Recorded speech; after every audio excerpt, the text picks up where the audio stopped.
to the public and provide an opportunity for comment. You should be prepared to use the raise hand function at the bottom center of your Zoom console. If you do so, we've got a list of the participants and we will do our best to get you in order and allow you to provide comments. Gianna, are there any changes to the agenda as it was published? No, there are not, but if I may interrupt you briefly, apparently there's no sound coming through. So Jamil, if I could ask you to check on that. Yep, I just took care of it. Thank you. Mhm. Okay. Excellent. Are we all set with what we've done to date, Gianna? Yes, you're fine. Because it's on Zoom. It's coming through on Zoom. It was I believe it was the live feed that was the issue. The only change to the agenda, and it's not really a change, is the special land use permit review for 300 and 394 South Old Woodward and portions of 294 East Brown.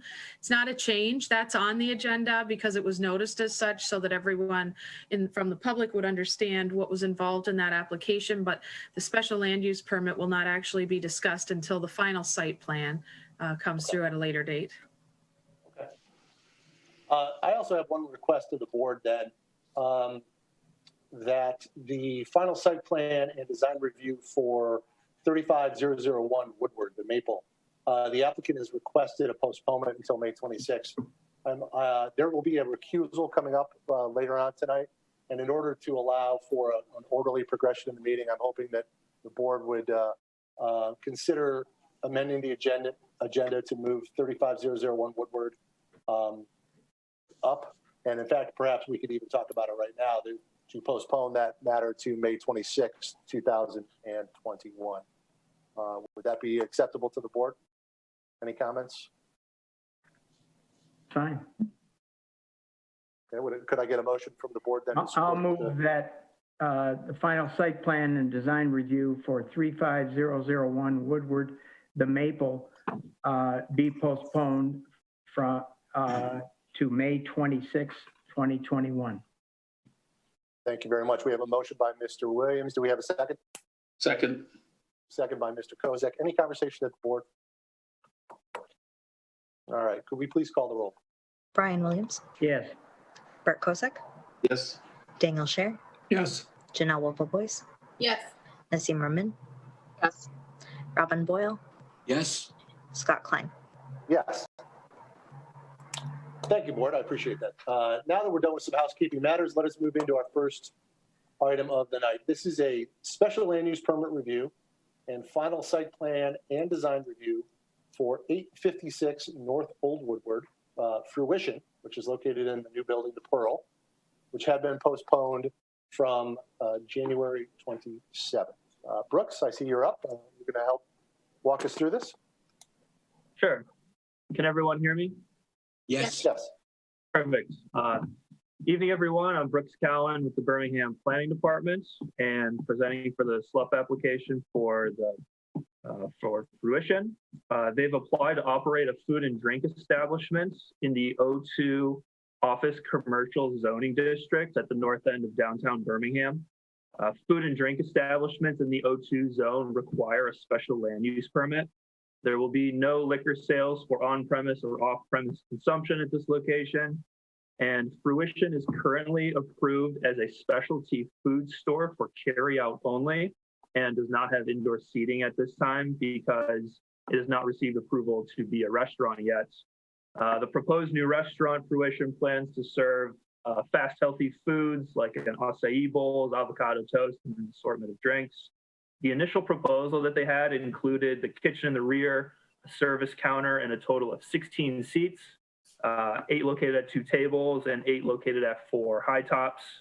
As you may recall, on January 27th, 2021, the planning board discussed the application and they motioned to postpone the hearing for Fruition due to a shortage of 12 parking spaces.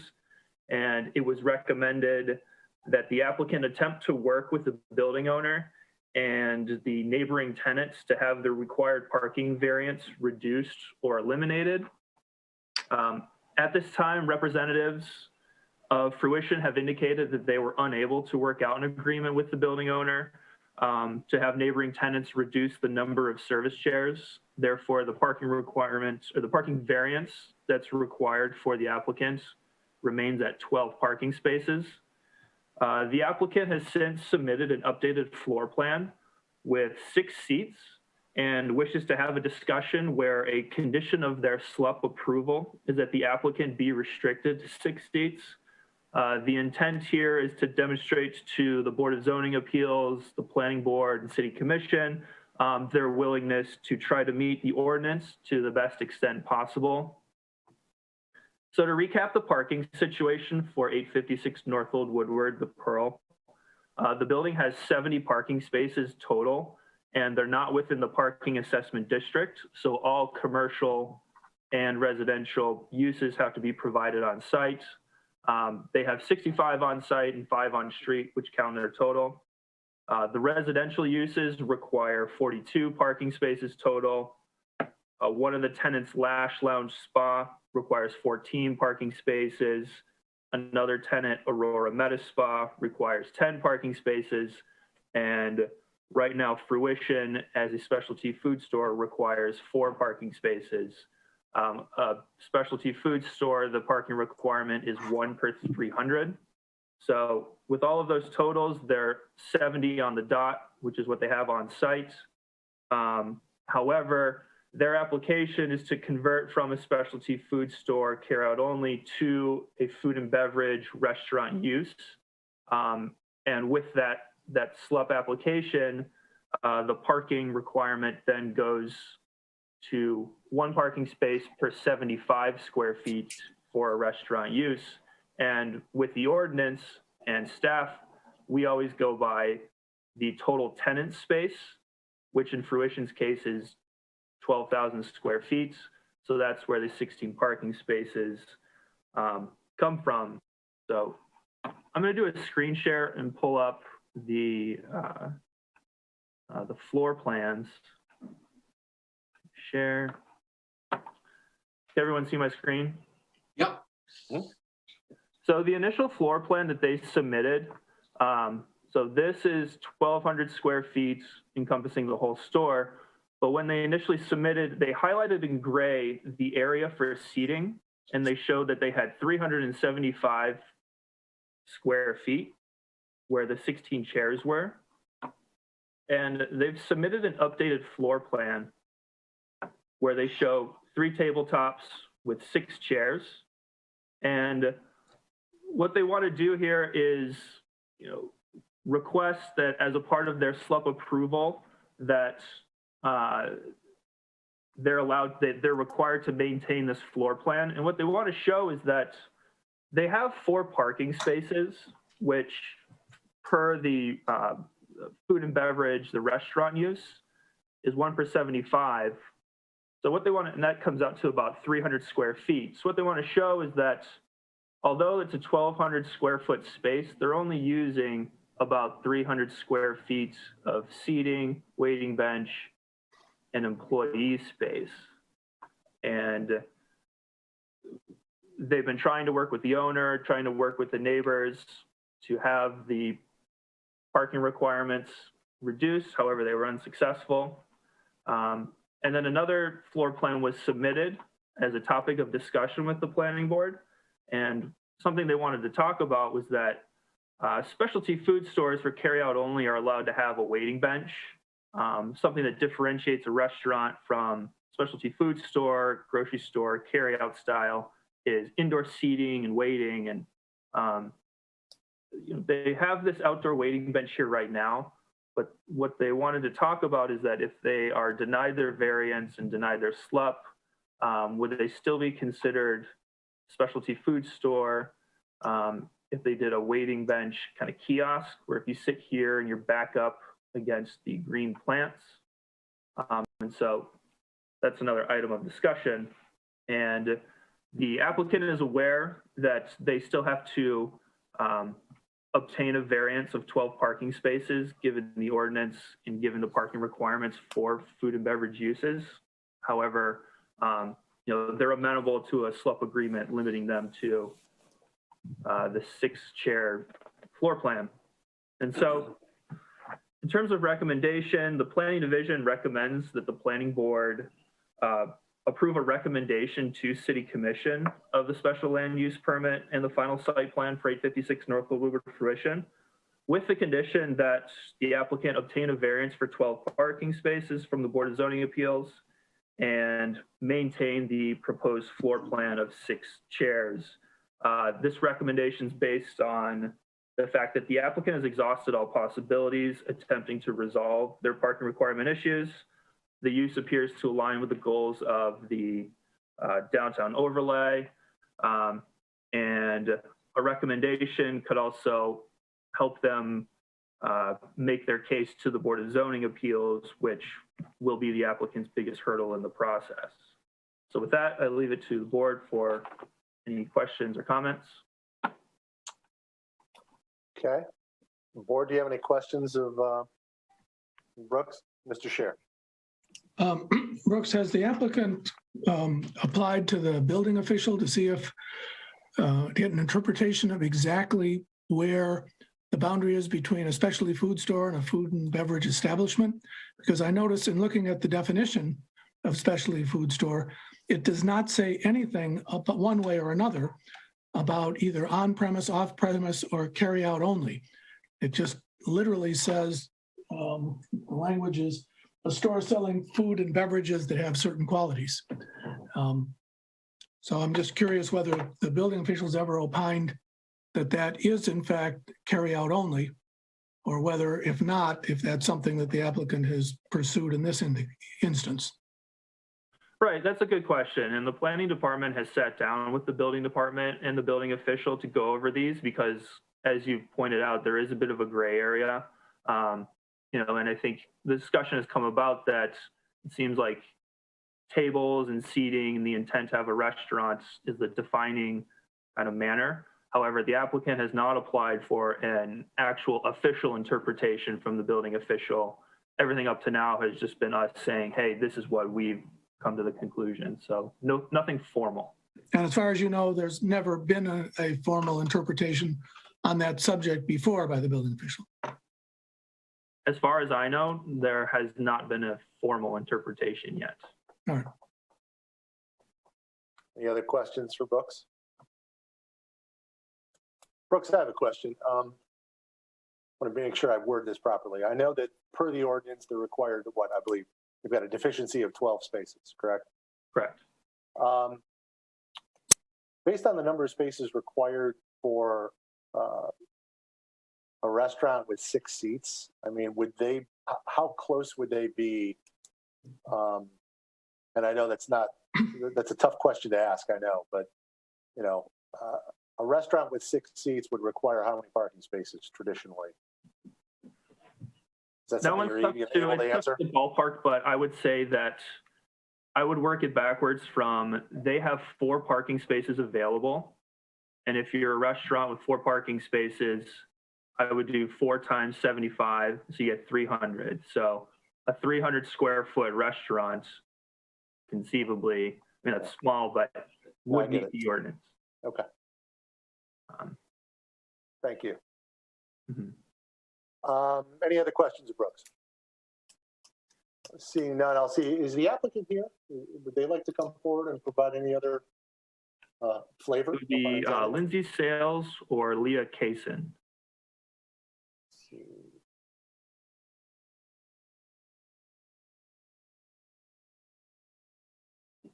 I do not see. I don't see him. I don't see the applicant. Is there a representative of the applicant or an architect here? Just out of curiosity. If so, please use the raise your hand just to identify yourself. I do not see him. Okay. I saw him earlier.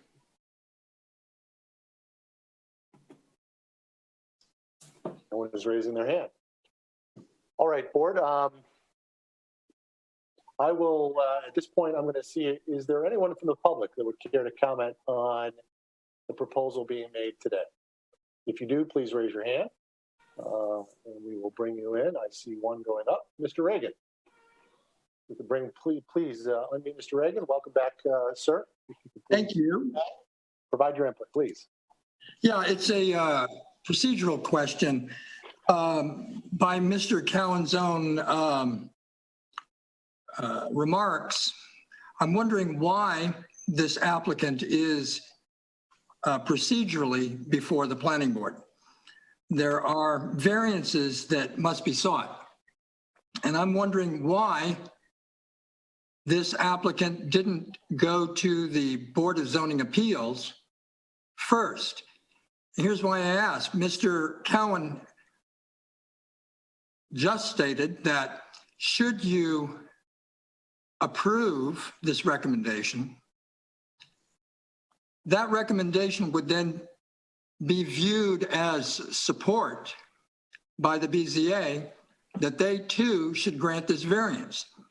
Now, procedurally, in my mind, the cart is before the horse. This applicant should not be here. We have codes, we have ordinances, and the planning board is the second port of call. The first port of call is community development, who should send them directly to the BZA, because who enforces our code if not community development? They need to instruct applicants what our codes are and that we have them for a reason. And if the applicant chooses to pursue this further, they need to go to the BZA and not to the planning board, which then incurs indirect liability for the city, offering not reliance, but offering up to the applicant the appearance of approval. And I really have to object strongly to the process that's being used. Thank you. Thank you, Mr. Reagan. Any other comments from the public? Seeing no hands go up, we'll bring it back to the board. I will say, Mr. Reagan, I do share your concern. I think this board has in the past always shared the concern about the order in which we handle site plan reviews and variance approvals.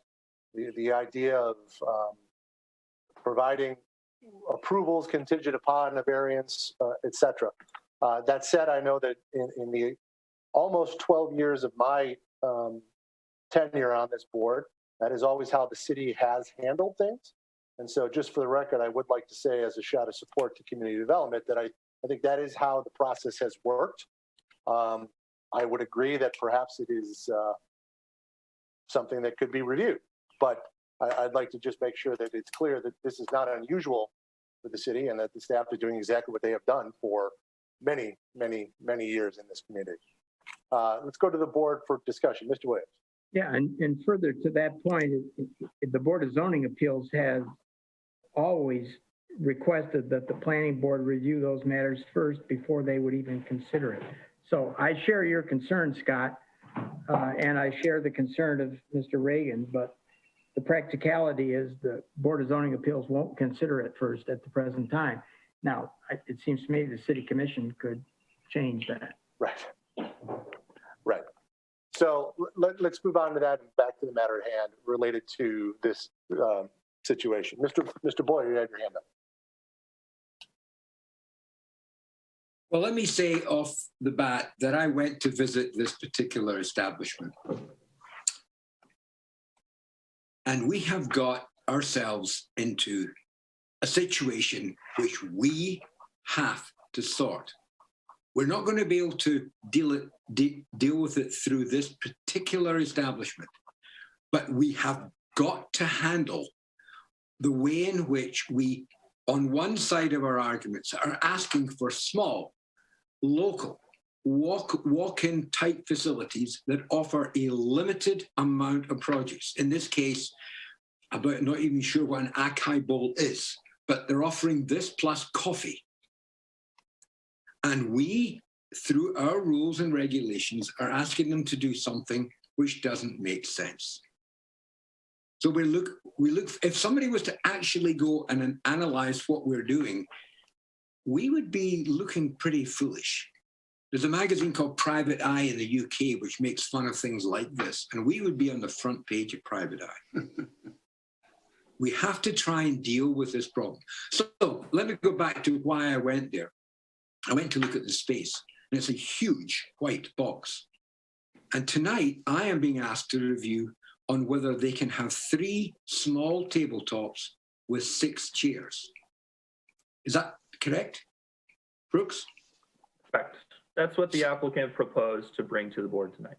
Because that's basically the only way they're going to get something close to the variance which they seek. That table will be surrounded, literally surrounded by a sea of flat concrete. It is the antithesis of a coffee shop. It is the opposite of what we're trying to encourage. Now, I know I've gone on about this before, but it's got to go on the record for our board that we have to deal with the way in which we apply regulations to something that we want. Apparently the market wants, apparently small businesses want to do it, and we are holding them up because of our regulations. I'm very, very concerned about this. I almost would like to vote against this. I probably won't, because I'd like to get them being able to sit down, even a few people, but we have to deal with this, Mr. Chairman. I really believe we have to. Enough, I won't speak again. Okay, Mr. Boyle, any other comments?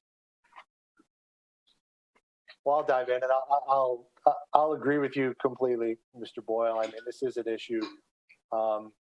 You teed up this statistic, maybe not quite the exact same one, but similarly, the first time we saw this, that the average parking space is 9 feet by 20 feet. That's the typical smallest parking space that we allow. It's 180 square feet. And we're today being talking about a small coffee shop and telling them that they need one of these for every 75 square feet of coffee shop, which, you know, is just laughable, quite frankly. Mm-hmm. That being said, we do have an ordinance and a horrible ordinance at that, but an ordinance that we must deal with. I'm curious, board, if there's any desire on your part to put forth any sort of recommendation to the commission for consideration. But we are somewhat boxed into a bit of a corner here. Are there any thoughts, discussion further on this matter? Mr. Boyle, do you have any thoughts on how we might get ourselves out of this tonight? I don't. I simply don't.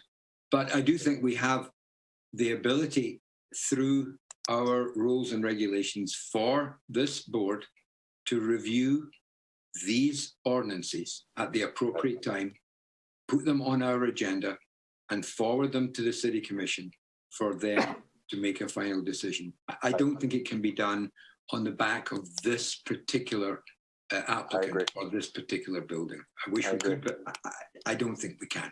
Unless my colleagues can suggest something else, I don't think so. Well, I'm not seeing a lot of hands go up. I'm going to ask Brooks and Jana maybe for an input on this. I mean, it seems to me like, unfortunately, we're in a position where we're forced to deny this application because they've not been able to. They have not gone before the Board of Zoning Appeals at this point. This is a City Commission matter, though, because of a SLUP, correct? Correct. So it's a recommendation. So if we were to make a recommendation and these minutes forwarded on, which would perhaps indicate that the board, if the board agreed to this, was sympathetic to this situation and felt indeed that 6 spaces was an appropriate number given the situation, that could be something that perhaps the City Commission took into account in their reckoning with this. Thoughts, Brooks, Jana?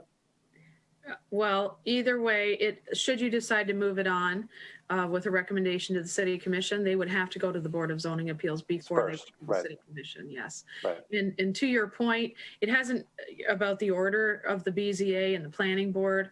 You know, it hasn't been our decision. The BZA literally will not hear an application until the Planning Board has weighed in. Yeah. So that is something I think we do need to discuss amongst the boards, to be fair to the BZA, because I know they're in a tough position often. So I don't mean to put this on them. Mr. Scheer, please. So I took a minute to think about your question, and I think there are several different ways to approach the problem from a traditional zoning ordinance. You know, one will relate to number of seats, another might relate to the amount of floor area that's used or percentage of floor area that's used for the consumption of food rather than the takeout food. Another might be volume, you know, by using dollar measurements. So there are a variety of ways I think we can get at it. You know, tonight's obviously for a number of reasons, not the, you know, the right time or place to do that. But I think that I think we should, you know, devote some time to try and figuring out how to do it. That said, I guess my feeling is that with I would like, let me say it this way. I like the use. I don't think that the use with 6 seats is going to put undue pressure on that area. Certainly, you know, no more than the carryout operation itself would put on it, which we don't really, you know, regulate as intensely as a restaurant. And I would be inclined to, you know, move the slub forward, you know, with the recommendation that it be limited to the 6 seats as the applicants indicated, and obviously the requirement that a variance be obtained. Anyone else at the board have a conversation, an opinion on that?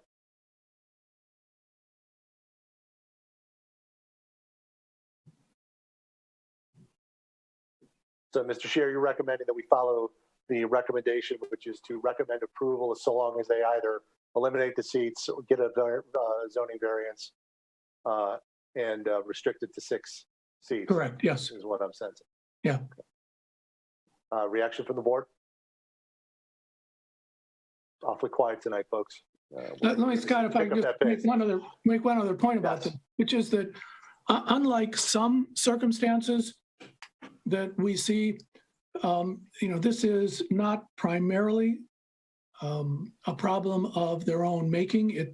It kind of comes in part from the first come, first served nature of the 3 different commercial uses in the building. Right. And you know, while you know, we might second guess the applicant and say, hey, you should have, you know, kind of understood this and just avoided it. On the other hand, you know, Mr. Boyle's point is, I think, a good one in that this is you know, a local use. It does add character to the town. You know, and, you know, if it were, I won't name anybody, but if it were another national chain, you know, I might feel less, I might feel differently about it. Right. Okay, board, any further discussion? Is anyone interested in a motion one way or the other here tonight? I think we do need to move along.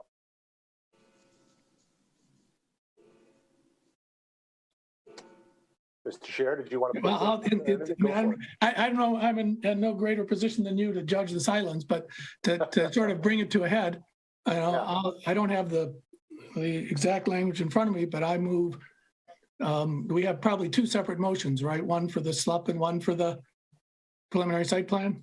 Or do we not need to do a preliminary site plan with this one? No, it is a final site plan and design review and special land use permit review.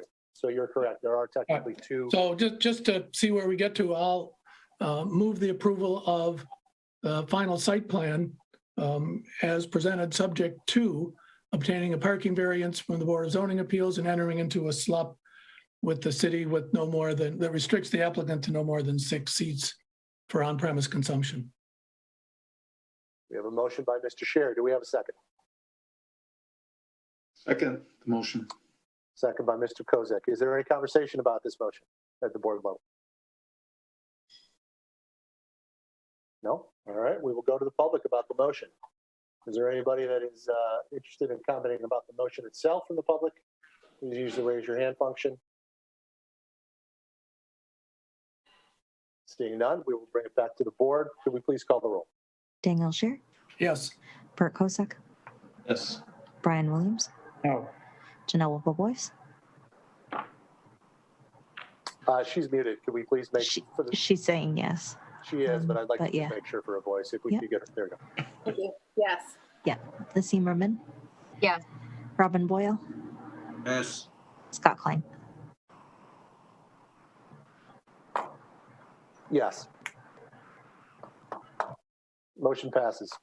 Now, with regard to the special land use permit, So if, with your permission, I'll move, please, Mr. Chair. I'll move the recommendation to the city commission to approve a special land use permit contingent on A, the obtaining of a variance for parking, and B, the limitation that the SLUP agreement bind the applicant, its successors, and assigns to no more than 6 on-premise consumption seats. Motion by Mr. Scheer. Do we have a second? Second. Second by Ms. Boyce. Do we have any conversation at the board level? No? Let's go to the public. Is there anyone in the public that would like to comment on the motion related to the recommendation of approval of a special land use permit? Seeing none, we'll bring it back to the board. If we could please call the roll. Daniel Scheer, Yes. Janelle Wilbobois, Yes. Zimmerman, Yes. Robin Boyle, Yes. Scott Klein, Yes. Bert Kozak, Yes. Brian Williams. No. Thank you. The motion passes. I'd like to take this moment actually to just, for the minutes, hopefully the city commission does read this in their deliberations moving forward. To echo what I think has been mentioned by not only Mr. Reagan, but also several members of the public, that we should, the order in which we conduct these sort of things, as well as humble recommendation that we need to absolutely review our parking ordinance, the parking assessment district, the entire ball of wax, if you will, related to parking, particularly in our downtown and our mixed-use districts. And I would just respectfully request that the commission consider that, particularly as we're coming toward a workshop where we might even discuss not only master plan issues, but our action list of items. So thank you. So let us move along to our next item of business. We are getting into a series of reviews related to a project at 300 and 394 South Old Woodward and a portion of 294 East Brown. Before we begin, board, I would like to have a quick word. I am going to be recusing myself from this discussion. After consultation with the city attorney, I do not have an actual conflict, and I am convinced of that. That being said, there are business relationships between my company, of which I am an owner, one of the owners, and people tangential to this deal that would perhaps lead to the perception of a conflict, and perhaps to some even a perception of worse. And because of that, and due to the fact that I don't wish to in any way push this applicant one direction or the other as he goes through this process, he or she, I will be recusing myself at this time. You know, should in the future there be a situation where it bears out that these relationships are clearly not a conflict, I may consider re-engaging, but at this point it is wise, in my opinion, for all involved, particularly all of us here at the board, for me to recuse. So I will be handing the virtual gavel over to Mr. Williams. Mr. Williams, I will be leaving the meeting at this point in order to not skulk about the hallways. So if the minutes could reflect my departure at this appropriate time, I would appreciate that. And with that, Mr. Williams, the chair is yours. Thank you, Scott. I think we should reflect in the record that Jason is now going to be a voting member to get us to 7.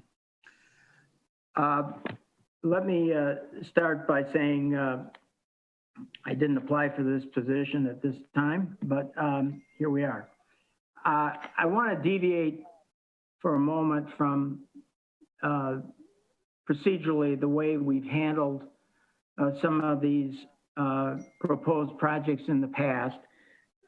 This project has a number of distinct procedural requirements that are going to have to be followed.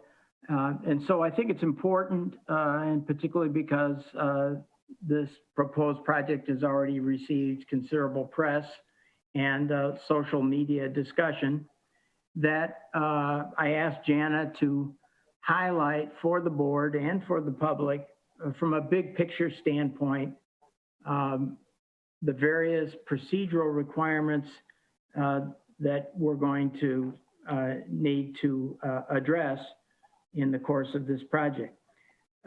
I would hope that following Jana's comments that the board, if they have questions or comments, feel free to interject at that point. At that point, then we'll follow sort of our ordinary course of dealing, and that would be that we would then proceed, I think, to the community impact study review, which is item G on the agenda. Jana's already clarified that item E2 is not going to be technically up for discussion this evening. So with that background, Jana, would you start? Now, one other item, and I know that there are various applicant representatives on the listening right now. I see a couple of them. When it comes time for presentation by the applicant, the chair wants the following questions answered before you delve into the 48-page video that I'm sure you will be presenting. One, who is the applicant? By name and by ownership. Secondly, what are the proposed legal arrangements? It wasn't clear to me in reading the 800 and some pages what all of the legal arrangements are. And I think from a clarification standpoint, we need that, and we need it at the start. I want to know who the applicant is. I want to know all the legal arrangements that are involved in this project, both with respect to ownership and any proposed sale leaseback transactions, if any there are. Okay, so you have time to get ready, but that'll be the first question before you get going. With that, Jana, why don't you start? Okay, I will. Can everybody see my screen? Yes. Okay, this is an aerial view. As Chairman Williams mentioned, this is a rather complex proposal. Essentially, it's to take the two buildings that you see here. This is Lutz Real Estate in capital title, and this is Frank's Shoe Repair in Roche-Beaubois. The proposal would be to put a new building up across here, and that is the 4-story building that we're going to be reviewing tonight. Just to give you a heads up though, this whole entire block, well, not the entire block, it doesn't run all the way to Purdy, but it includes the two buildings I just mentioned, as well as the Coldwell Banker Weir Manual site at the back. And there are a series of different steps that are required for this development to proceed, some of which come before the planning board, some of which do not. So the first step in the process, obviously from a standpoint of creating the parcel for this building to sit on, right now the parcel lines run something like this. So there's one parcel right here for Lutz Real Estate. There's this parcel here, which has no parking for Frank's Shoe Service and Roche-Beaubois. And then there's also this Weir Coldwell Banker Weir Manual site, that's an L-shaped site here, that includes this building and this surface parking area. What they're proposing to do, and this will require 2 lot splits and a lot combination. All of those applications are, of course, heard by the City Commission and are not heard by the Planning Board. So they are going to be going to the City Commission. What they're proposing to do is to take, first off, this site here and take off sort of this back area here and give it or combine it to this parcel that the Coldwell Banker building sits on. And the reason for doing that is because they are then asking for this row of parking here to come off of the Coldwell Banker site and be added on to this site where Frank's Shoe Repair is. What that does is then it creates a squared off parcel somewhat through here that will then allow for a rectangular parcel to sit between 300 and 394 South Old Woodward and create a rectangular site for the proposed 4-story building. So this portion will be split off of this lot.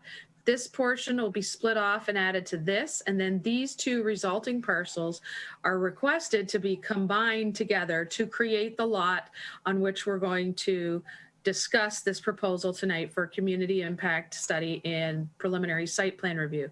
So in the agenda, when you see that it's described as 300 to 394 South Old Woodward and a portion of 294 East Brown Street, that is to ensure that proper notice was given to show that it's including part of this lot here, which belongs to 294 East Brown. So essentially what we're looking at is this. Now, if you want to take a look here to see what's on the site, to give you an idea, if you're thinking about it from the ground, this is the Lutz Real Estate Building. This is the Frank Shoe Repair and Roche Bobois and the Coldwell Banker. So essentially there'll be a squared off site alongside the back here. And what we're going to talk about tonight is the resulting parcel that would or may come from 2 lot splits and a lot combination to create that parcel.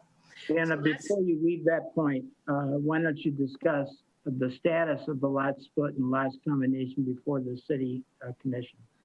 But all of those applications have been submitted. The city commission will consider on April 12th whether or not to set a public hearing to discuss the 2 lot splits. As I mentioned, the lot split off of the Coldwell Banker site and the lot split off of the Lutz Real Estate Building, and to decide whether to set a public hearing to then combine the 2 parcels to create this parcel in the front.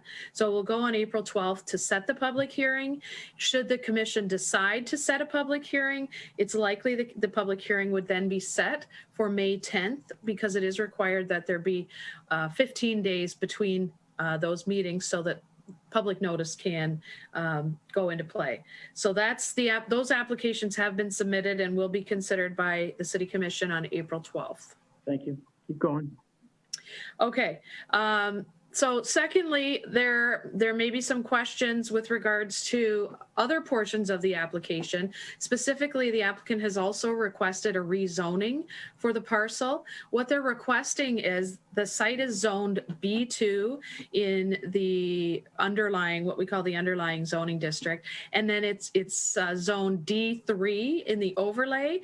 What they're requesting is a rezoning, not the underlying zoning, but to go from D3 in the overlay to D4 in the overlay.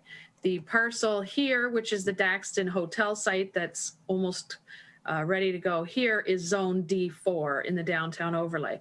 Now, the difference between D3 and D4, D3 does allow a 4-story building, but only if the 4th floor is used for residential. D4 allows a 5-story building, but only if the 5th floor is used for residential. What the applicant is proposing tonight, which we'll review in a few minutes, is a 4-story building, which is permitted under the D3 zone. However, the reason they've asked for a rezoning is because it's only permitted in the D3, the 4th floor, if it is used for residential, and they're proposing a different use for the 4th floor, that being a restaurant that is associated with the gallery space on the floors below. So in order to get a restaurant use on the 4th floor, they would either need to obtain a variance from the Board of Zoning Appeals or go for a rezoning to D4. D3, as I mentioned, does allow a 4th floor, and they almost comply with the height requirements in D3, but not quite. In D3, they would be allowed to go 68 feet in height. They're proposing 69 feet, and their eave height also would have to come down if they were in D3. So the request for rezoning to D4 is required or requested by the applicant for 2 reasons. 1, to allow that 4th floor to be used as restaurant space, and 2, to allow them to have the higher eave height that is permitted on a 5-story building. But the rezoning is not technically on the agenda tonight. The rezoning is not on the agenda tonight.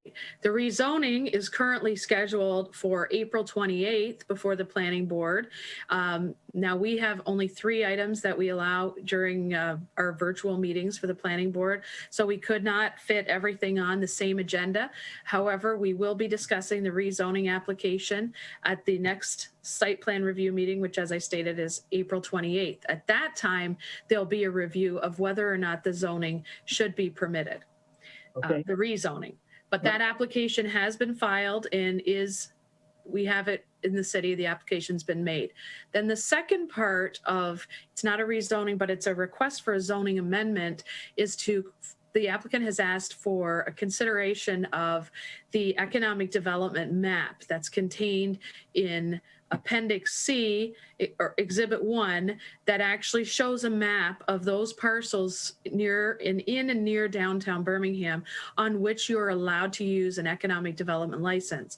Because the restaurant that they're proposing on the 4th floor, they are requesting to serve alcoholic liquor at that restaurant. So part of another portion of their application is to ask for an economic development license. An economic development license is a liquor license that the city has determined may be to the benefit of the city by encouraging larger developments in the city in certain areas, hence the reason it's restricted to that map that I mentioned, which identifies certain parcels that it can be used on. An economic development license is only permitted to be granted by the city commission when there's a large development that's going to have a significant economic impact on the community. The breakdown is essentially you have to be increasing the assessed value of the property by 500% or making a $10 million investment. So that's kind of the level that the city commission has determined when they passed this option, I think in 2009, that's deemed a significant investment. So that is something, again, that's part of another discussion, which will be on the table again on April 28th, which is to consider whether or not to amend the map to add this parcel to allow an economic development license to be used. That also leads to the second portion of that, which eventually will be a special land use permit request to enable the use of an economic development license. That would be considered by the planning board at the same time as a final site plan review. So that's significantly further down the line. Also will not be discussed tonight. At that time, when the planning board reviews the economic development request, they'll look at the economic impact on the community and study it and whether this is the type of restaurant that we want to see in town, et cetera. What are other restaurants? How does it fit in? All of that will be discussed, as I mentioned, with the special land use permit at final site plan and design review. Jana, So- before you go any further, going back to the first point, which was the lot split and the lot combination, the split and the combination affects obviously the property immediately to the west.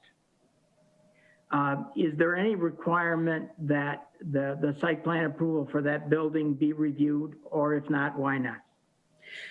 It's not required to be reviewed because, as I mentioned, they're proposing to cut off that one row of parking, which will then take away some parking, but they'll also gain some land here. But in any event, regardless of any potential change in the number of parking spaces that would become associated with Coldwell Banker in the future, they are located in the parking assessment district. So they are not required to provide any parking on site because they don't have any residential uses. When you're in the parking assessment district, you don't need to provide parking unless you have residential units, Okay. which they do not. Thank you. However, if we get through to the preliminary site plan, there is something that they're proposing which has some landscaping changes on that site, which would have to be reviewed separately. But the parking alone, any changes to the parking counts on that site would not impact their compliance with the zoning ordinance because they do not need to have any parking on site. All right, can you now talk about the CIS? Yes, so the community impact study is the first item that we will be discussing tonight. Community impact study is essentially a recognition that anytime there's a large development over 20,000 square feet in size, that there's going to be an impact on the community. So the community impact study requirement kicks in if a building is proposed that's over 20,000 square feet, or you're adding on to an existing building that would kick it over 20,000 square feet. So in this case, the building that's proposed is just over 49,000 square feet in size. So it definitely warrants a community impact study and a review by the planning board of that study. A community impact study does look at all the different impacts on the city, whether the traffic, how the traffic is going to be affected, how many vehicles will be coming to and from this site, how will they flow, where will they park, where will they go, the environmental issues, looking at the potential contamination on the site, or how this would change. Is it destroying any natural area? How will it impact the city? Is there sewer capacity to handle this particular development? Is there water capacity to handle the development? Is there are there public safety resources that will be sufficient in the city to serve the proposed development? There's also a noise study component that looks at the noise levels on the site and how they may change as a result of the development, among many other things, which I will go through after we finish this general introduction. So that's a community impact study, and it is required because of the size of the development, given that it's over 20,000 square feet in size. As the board knows, we've seen several of these with all large new developments. It's generally heard at the same time as preliminary site plan review. Generally, the board will look at the community impact study first, decide whether to approve that or not, and then move on to the preliminary site plan review. In this case, as I mentioned, there's so many different steps here that we're starting the CIS and preliminary site plan review kind of at the same time as we're also going to be sending the lot splits and lot combinations through the city commission process, because they can happen at the same time. There's nothing in the ordinance that deems at what point which one has to come first or second, but obviously by the time the review process nears the end, we're going to want to have everything wrapped up at the end together. All right, one final point. There's been a considerable discussion in social media about the fact that this applicant or a portion of the applicant was involved in a previous project and there was a vote of the people. Is a vote required under these circumstances? No. The previous project that you're referencing was completely different in the sense that it was proposed on public property, and the city had reached out and did an RFP to try to solicit proposals for development on the city-owned property. This particular development is on privately owned property. It was not initiated by the city as that other project was. It's specifically a development group that is coming forward and seeking to build a building on private property. There is no vote of the people because it isn't public property and it doesn't involve the sale or lease or any such thing of public property. It's all private property. Okay, thank you. Anything else you want to add? I just want to point out a couple of other things. There was some discussion on social media, as you said, about economic incentives and what the applicant was asking for. And at this point, the application made to the planning board at this time for the community impact study and preliminary site plan has not indicated any request for economic incentives. Certainly, if they were to request economic incentives, that is not something that the planning board would consider or review. That is a request that would be made to the city commission, and they would have to address that at a later date if that were to be the case. Secondly, this parcel is in the parking assessment district as well. So just as I mentioned with the Coldwell Banker site, they do not need to provide any parking on site for the proposed development because there's no residential use. So there's been a lot of debate of, well, how come they don't have more parking online and so on? And they are providing or are proposing to provide 24 parking spaces, which I'll get to in a few minutes, but they are not required to provide any parking on site because they're in the parking assessment district. Okay, thank you. Does the board have any questions or comments at this point before we get started on the CIS? The I can't see everybody, so. Mr. Williams, Yes. Can you, take the picture down, then I can tell. Okay, go ahead, Dan.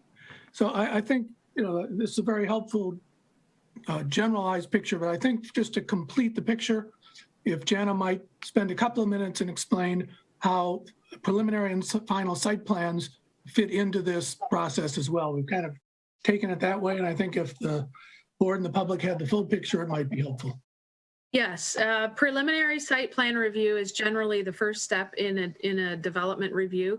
So an applicant comes forward and they request a review of their site plan. And essentially what the board looks at is how the building is going to sit on the property, how it's going to be set in terms of setbacks, the height, the mass, the scale, all of those types of things get reviewed, as well as, in this case, the community impact study.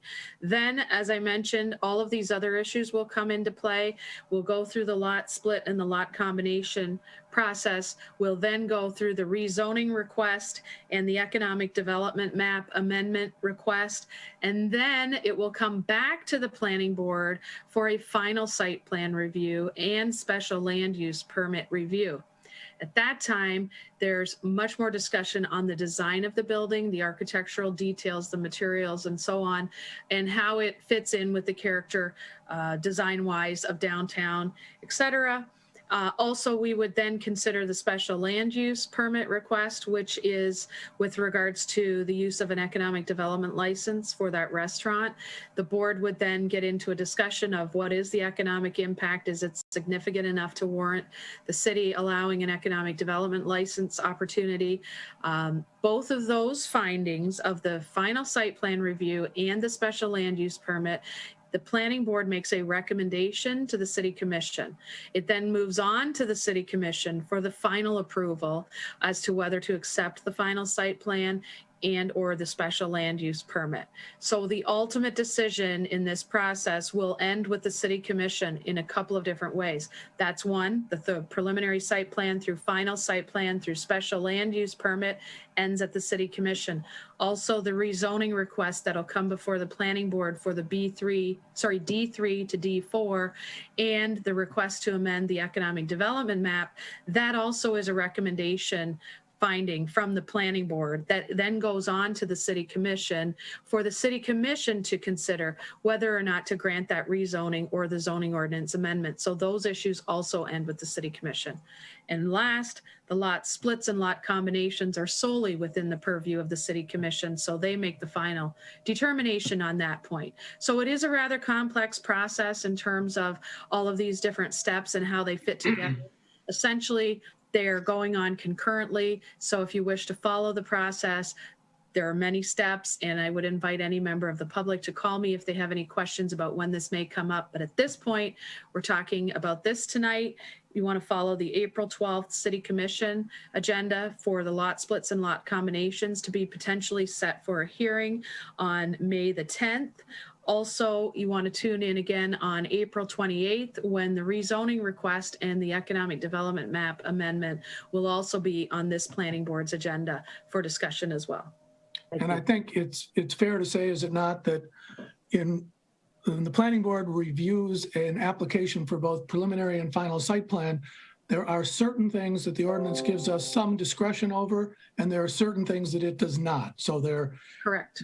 So certain items, certain measurements, you mentioned height, for example, we don't get to say, oh, close enough for government work. It either is or it isn't. Whereas perhaps with some of the materials, I think the ordinance requires high quality materials. We may have a little bit more discretion in determining what is or isn't a high quality material. Correct. Thanks. Any other board questions or comments before we get started? Okay. Then the process we will follow going forward, thank you, Jana, for that, is we will first consider this a CIS, which is item G1 on the agenda. When we're done with that, we will consider, I guess it's H2 on the agenda, but I think it's really the only preliminary site plan review. The process we will follow is that the staff will discuss the CIS.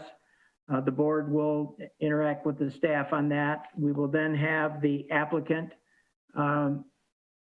be given the opportunity to comment on the CIS. We will then go to the public with any questions or comments, and then come back to the board. When we've completed that process, we then will undertake the preliminary site plan review for this project. So with that in mind, Janet, why don't you get started on the CIS? Okay, Mr. Chairman, if I could point out, there are two folks with their hand up. Are you reserving the comment for after the presentation? Yes. Okay. All right, then to go through the community impact study, I am going to put up the plans for the site. Now, obviously, at this point, we're not reviewing the plans, but I do want to at least start off by showing you what they're proposing compared to the discussion that I just talked about with regards to the Coldwell Banker site, which is here. Here's their parking lot associated with it. This is where the Lutz building currently is. This is where the Frank Shoe Repair building is. And as you can see, they're proposing a squared off site. So it's a rectangular site, and they're proposing the building to cover this portion here. As I mentioned, the CIS, the Community Impact Study, looks at the impacts on the community. It does not get into a review of setbacks and so on at this point. So we aren't going to study setbacks until we move into the preliminary site plan review. But I did want you to see what it looks like. And essentially, this is the footprint of it here. And the reason we're doing a CIS, as I mentioned, is because it's a building that's over 20,000 square feet in size. So I will take that off so you can see everybody's faces again, and I'll walk you through some of the community impact study issues. The community impact study requirements are well established in the zoning ordinance, and we go through them every time we have a development of this size. I do want to point out that, as I mentioned earlier, this development is 49,624 square feet in size for the building as proposed. I did want to clarify that the report originally showed a 50,483 square foot building. Apparently, there was an error on the plans when they marked the square footage of each floors. So the applicant has indicated that that number is incorrect, and it is 49,624. So not a large difference. Obviously, it's a 800 square foot difference on a large building, but I do want to point that out because that does become important as we move into the preliminary site plan review. So the sheets were labeled wrong, incorrectly on the individual square footages of each floor. So it is nonetheless over 20,000 square feet. So as I mentioned, the property is zone B2 in the underlying zoning and D3 in the overlay district. So with regards to the uses that they're proposing are retail, design services, and restaurant uses. They're proposing retail and gallery display and design services on floors 1 through 3, and a restaurant on the 4th floor of this new building.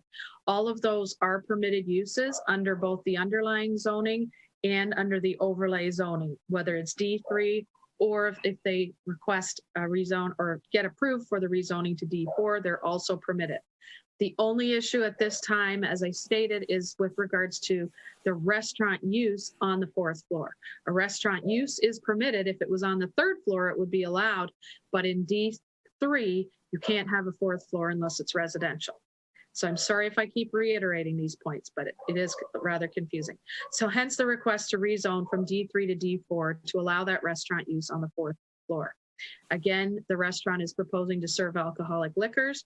So while a restaurant is a permitted use and the service of liquor is a permitted use in the overlay, you do need a special land use permit in order to serve alcoholic liquors and also to obtain the economic development license to serve the liquor that they're asking for.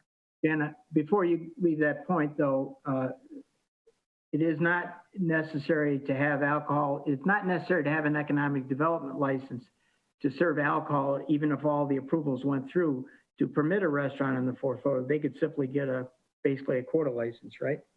Absolutely. There are many ways they could get a liquor license. They could purchase a quota license, they could apply for a bistro license, or they could apply for this economic development license. Okay, thank you.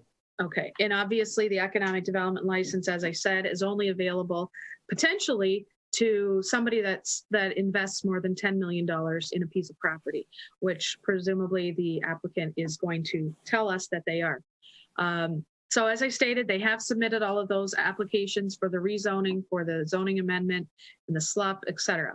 So the first thing we do on a CIS is we go through master plan compliance. And of course, we have the Downtown Birmingham 2016 plan in effect for downtown Birmingham. And essentially, there are 4 specific purposes of the overlay district and that overlay zoning. First, to encourage and direct development within the boundaries of the overlay zoning district and implement the 2016 plan. Second, to encourage a form of development that will achieve the physical qualities necessary to maintain and enhance the economic vitality of downtown Birmingham and to maintain the desired character of the city of Birmingham, as stated in the 2016 plan. Third, to encourage the renovation of buildings and ensure that any new buildings are compatible with their context and the desired character of the city. Ensure that all uses relate to the pedestrian and ensure that retail be safeguarded along specific street frontages. And finally, ensure that new buildings are compatible with and enhance the historic districts, which reflect the city's cultural, social, economic, political, and architectural heritage. So to go through each of those points, as I stated, the applicant is proposing a 4-story mixed-use building. They are proposing retail on the first floor. They are not actually required to have red line. Oh, yes, they are. They are red line retail along Old Woodward, and they are proposing that retail space on the first floor for the entire first floor square footage. And that's what's required by the 2016 plan. They have also proposed high quality materials and architectural elements with regards to the building that create the type of character that the 2016 plan was looking for, specifically pedestrian scale details on the first floor to create a walkable environment.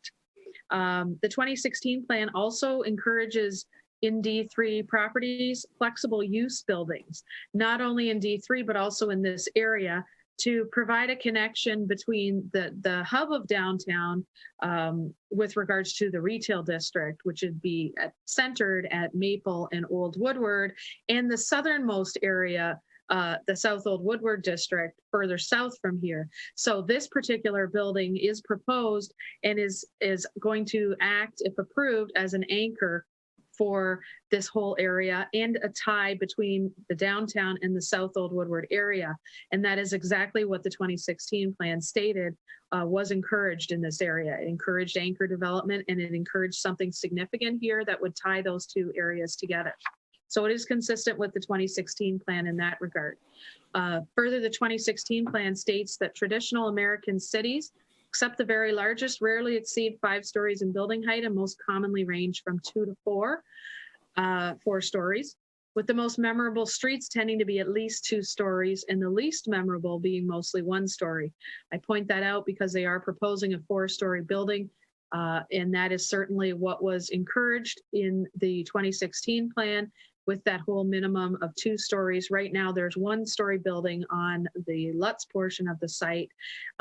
So getting rid of those 2 buildings and putting up this new 4-story building would certainly be consistent with the goals of the 2016 plan. So it does also provide for significant massing at this important corner of Brown and South Old Woodward. As we know, the Daxton Hotel is going up on the north side of Brown Street there. It is 5 stories in height.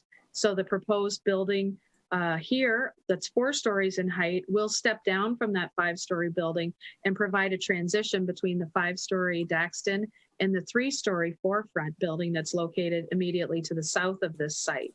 Provides a nice transition, and it will help create a nice street wall along South Old Woodward to create a much more pedestrian friendly frontage than the portions of the 1-story buildings and the parking lots that are currently located there at this time. So not only do the uses relate to the pedestrian because they're retail, but the design also relates to the pedestrian in creating that street wall and also using the architectural details that I mentioned, including canopies to define the street space, large windows and pedestrian entrances on South Old Woodward and also on Danes and Brown as well. The 2016 also encourages proper building mass and scale to create an environment that creates these street walls and makes it comfortable for pedestrians to create a walkable downtown and to improve the visual appearance. As I mentioned, right now, there are 2 older buildings on this site and a surface parking lot, and this will obviously help improve the visual appearance of the area by creating a denser, more compact development with enough height to create that street wall. And of course, they're proposing high quality materials and those pedestrian scale design features that I mentioned. Also prominent entries as the 2016 plan does require. Also, they are proposing extensive storefront glazing, which, as you know, is required by the 2016 plan along the first floor retail areas. And they are proposing that not only along Old Woodward, but substantial glazing on Danes and Brown Street, and even on the what we would generally call the rear of the building, the west elevation, as it is proposed to face a new via that they're proposing in that area. Also, streetscape components are an integral part of the 2016 plan. And the 2016 plan does, of course, encourage and require pedestrian scale street lighting, bench street trees, all of those things that will encourage the use and activity by people. And all of those things are also included in this particular application. Again, a full review of the streetscape requirements will be conducted at the preliminary site plan and again at the final site plan. But just to mention that they are proposing all of those required streetscape elements at this time as well. Second thing we look at in a community impact study is land development issues. Specifically, they have provided a survey of the site showing the existing site conditions. That's included all of the topographic conditions on site so that the engineering department has been able to look at the existing drainage pattern and how this may change as a result of this development. They've also submitted a phase 1 environmental site assessment that was dated December 11th, 2020. It was prepared by PM Environmental, and they're required to submit this to determine what the quality of the soils are on the site, not only with regards to contamination due to previous uses, but what they might have to do to clean that site up for the use that's proposed. What that phase 1 did find was that there is some evidence of recognized environmental conditions, or RECs as they're known. What essentially that says, it assumes due to the previous uses of the site that there may be some contamination. Primarily in this case, it points out that there may be contamination of hazardous substances and or petroleum products, given the prior use of the property for automotive service and sales, dry cleaning facility at one time, a fur retailer with possible repair and cleaning operations, and a gasoline service station with underground storage tanks. So all of those uses potentially could have contributed to contamination of the soil for hydraulic fluids, PCBs from the auto repair, and other contamination, including gasoline from the gas station itself, any petroleum related products. So it has identified that yes, there could be potential contamination, and that phase 1 report has been included for your review.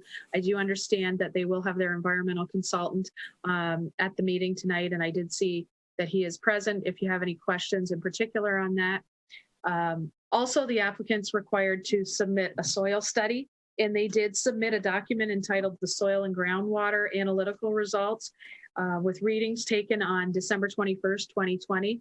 Essentially, there they provided 7 soil borings on site, 2 of them within the asphalt parking areas. And when I say on site, in this case, I mean that entire site, including the Cold Wall Banker, the Lutz Real Estate, and the Frank's Shoe Repair. They included 2 through asphalt paving areas, and then 5 soil borings were taken under the existing buildings. So there were 7 soil borings taken in total, and essentially the soil boring logs have been provided. If you did note at the top of the soil boring logs, they were incorrectly listed for another development, but that is not the case. It is for the correct development, and they have submitted revised pages, but the soil boring logs were correct. Essentially what they show is that the underlying native soil is stiff clay. So obviously this is important when they go to submit their foundation drawings to the building department. They'll have to look at all the geotechnical requirements to make sure that the soils can support the building. Also, the applicant has stated in the CIS that approximately 23,000 cubic yards of soil will have to be excavated and removed from the site. And this is because of that one level of underground parking that I alluded to earlier. They are proposing that one basement level, so to speak, the underground parking level, to provide 24 parking spaces. Even though they're not required to provide parking, they do wish to provide some as well. So in order to create that level, they will have to take away 23,000 cubic yards of soil. And they're also proposing to demolish the 2 existing buildings that are fronting on South Old Woodward at this time. They are required with the CIS to tell us how much soil they're going to be hauling off. And of course, depending on the contaminated nature of the soils, that will impact how it gets taken off the site and where it gets disposed of. They are also required to provide a haul map to show us the route that they will use to take this material off the site. They're proposing for the large trucks to come in from southbound Woodward, turn onto Brown Street, and then proceed south on South Old Woodward, and then could come up to the site on Old Woodward, collect any material, haul it away by proceeding south on South Old Woodward, and then turning east onto Hazel Street and going back to southbound Woodward. The CIS also states that the development may cause miscellaneous noise nuisances due to demolition activities and the operation of heavy equipment.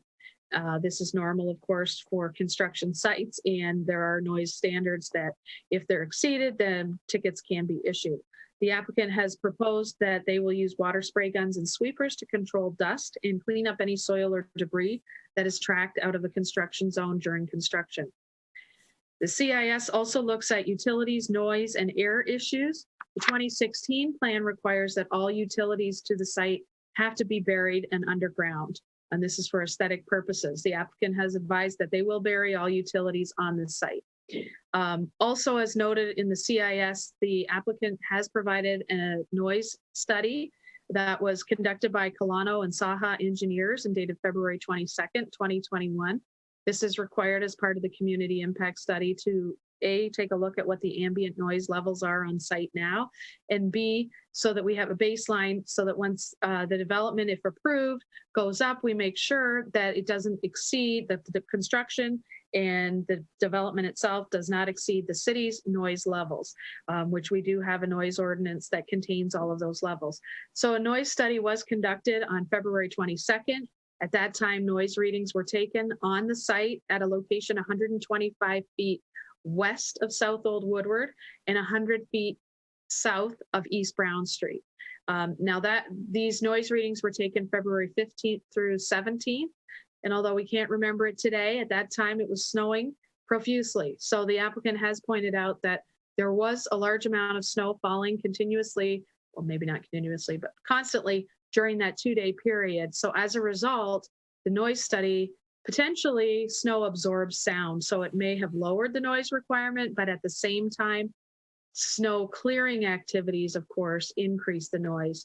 So there were several instances during that study where there was significant readings for noise due to snow removal activities. However, the noise study does point out that there are noise requirements for snow clearing activities, and it did not exceed the maximum requirement, even when they were clearing up all of that snow. The noise study also states that the proposed development, the main source of noise from it would be expected from the heating and cooling systems, as well as delivery trucks to the site. Now, the applicant has stated in the CIS that both of those will be of similar levels to those emanating from adjacent buildings, and that in any case, the noise levels coming from the proposed building would certainly be within the noise limits permitted in the city code. During final site plan and design, we will look at specifically all of the mechanical equipment that's proposed, especially that's located on the roof, where noise could emanate from. We will look at that and make sure that that will all meet all of the city standards as well. The applicant has also stated that this particular site is in the Oak Park air quality monitoring area, and there are no air quality violations for this site at this time. They do indicate that the proposed development will be consistent with similar downtown building types and is not expected to cause an undue amount of air pollution as a result. Obviously, it's new construction and there'll be more density, but at the same time, it will be a new building with new systems and techniques that will likely result in a cleaner, more sustainable building than the two that are found on the site right now. We also look at the environmental design and historic issues with regards to the site. As you can see from the picture that I put up earlier, there is no significant destruction of natural features. It's a fully developed site currently. It's impervious surface, 2 buildings and parking lots. There are a few trees that are on site. The applicant is proposing to remove those trees, and they are proposing extensive landscaping, which we will see when we go through the preliminary site plan discussion. They've also stated that the proposed building will not block or degrade views from surrounding buildings.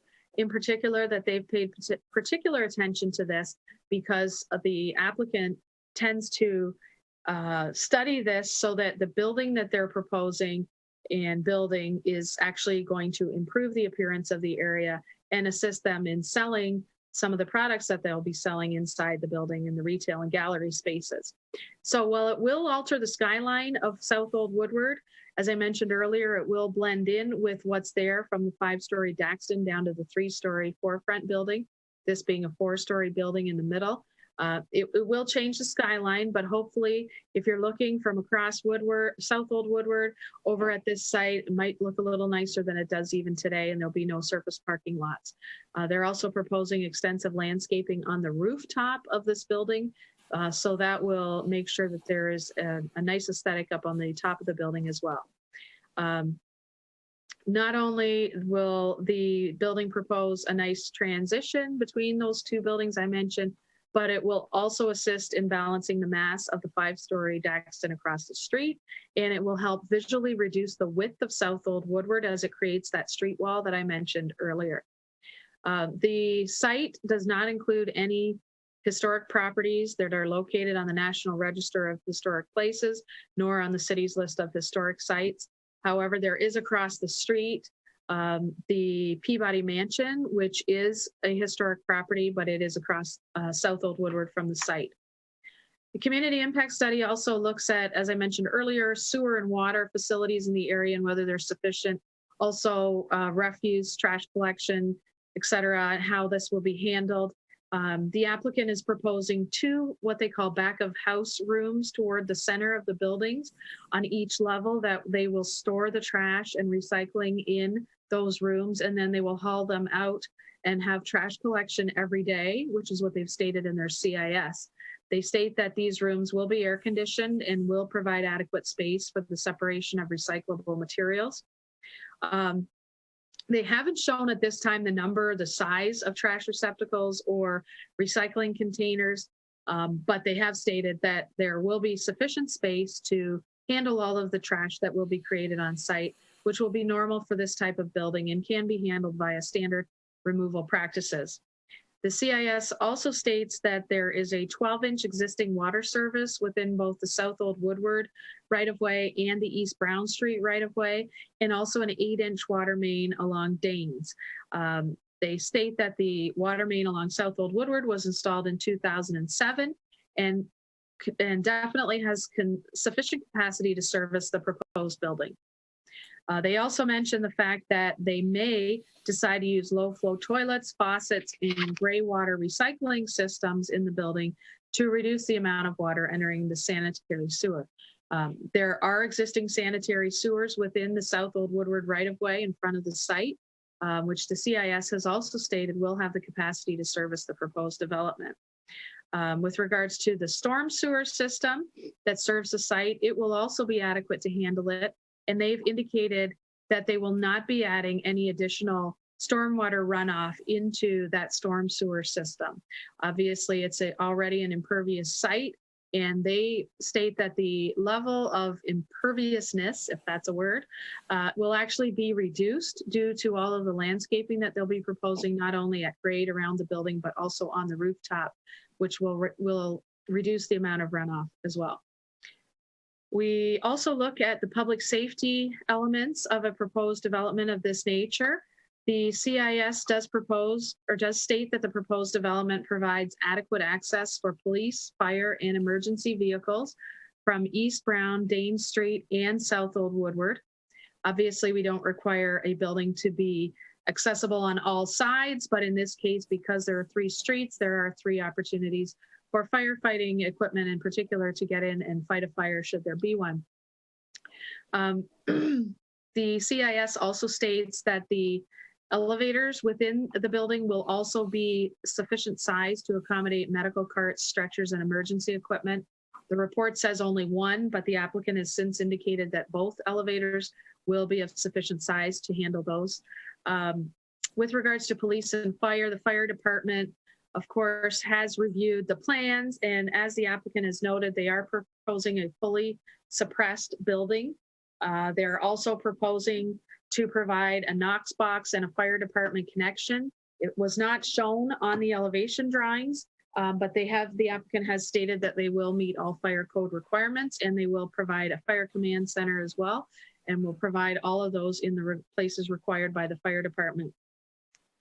The police department also weighs in on the traffic and circulation, and they were involved in some discussions with their traffic consultants earlier in the week. And also the police department in this case will have to look at the proposed valet system that they are proposing on South Old Woodward. Now, it's not part of this preliminary site plan review. Again, the valet is a decision that gets made by the police department and the city commission, but generally the planning board does weigh in some respect, but we'll save that for the preliminary site plan review. Also, the police department has to review and approve any security systems that would be used in the building.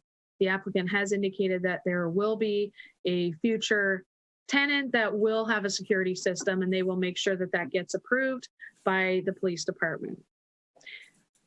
Then with regards to transportation issues, as I mentioned, the applicant is required to do a transportation impact study. The CIS itself provides that study in great detail. We do have their transportation experts are here to answer any questions. We also have the city's transportation engineers from Police and Vandenbrink and MKSK here to review all of the findings and discuss that with you. The CIS does state that the subject site is accessible by smart bus service. There is a route that runs right within 400 feet of the site.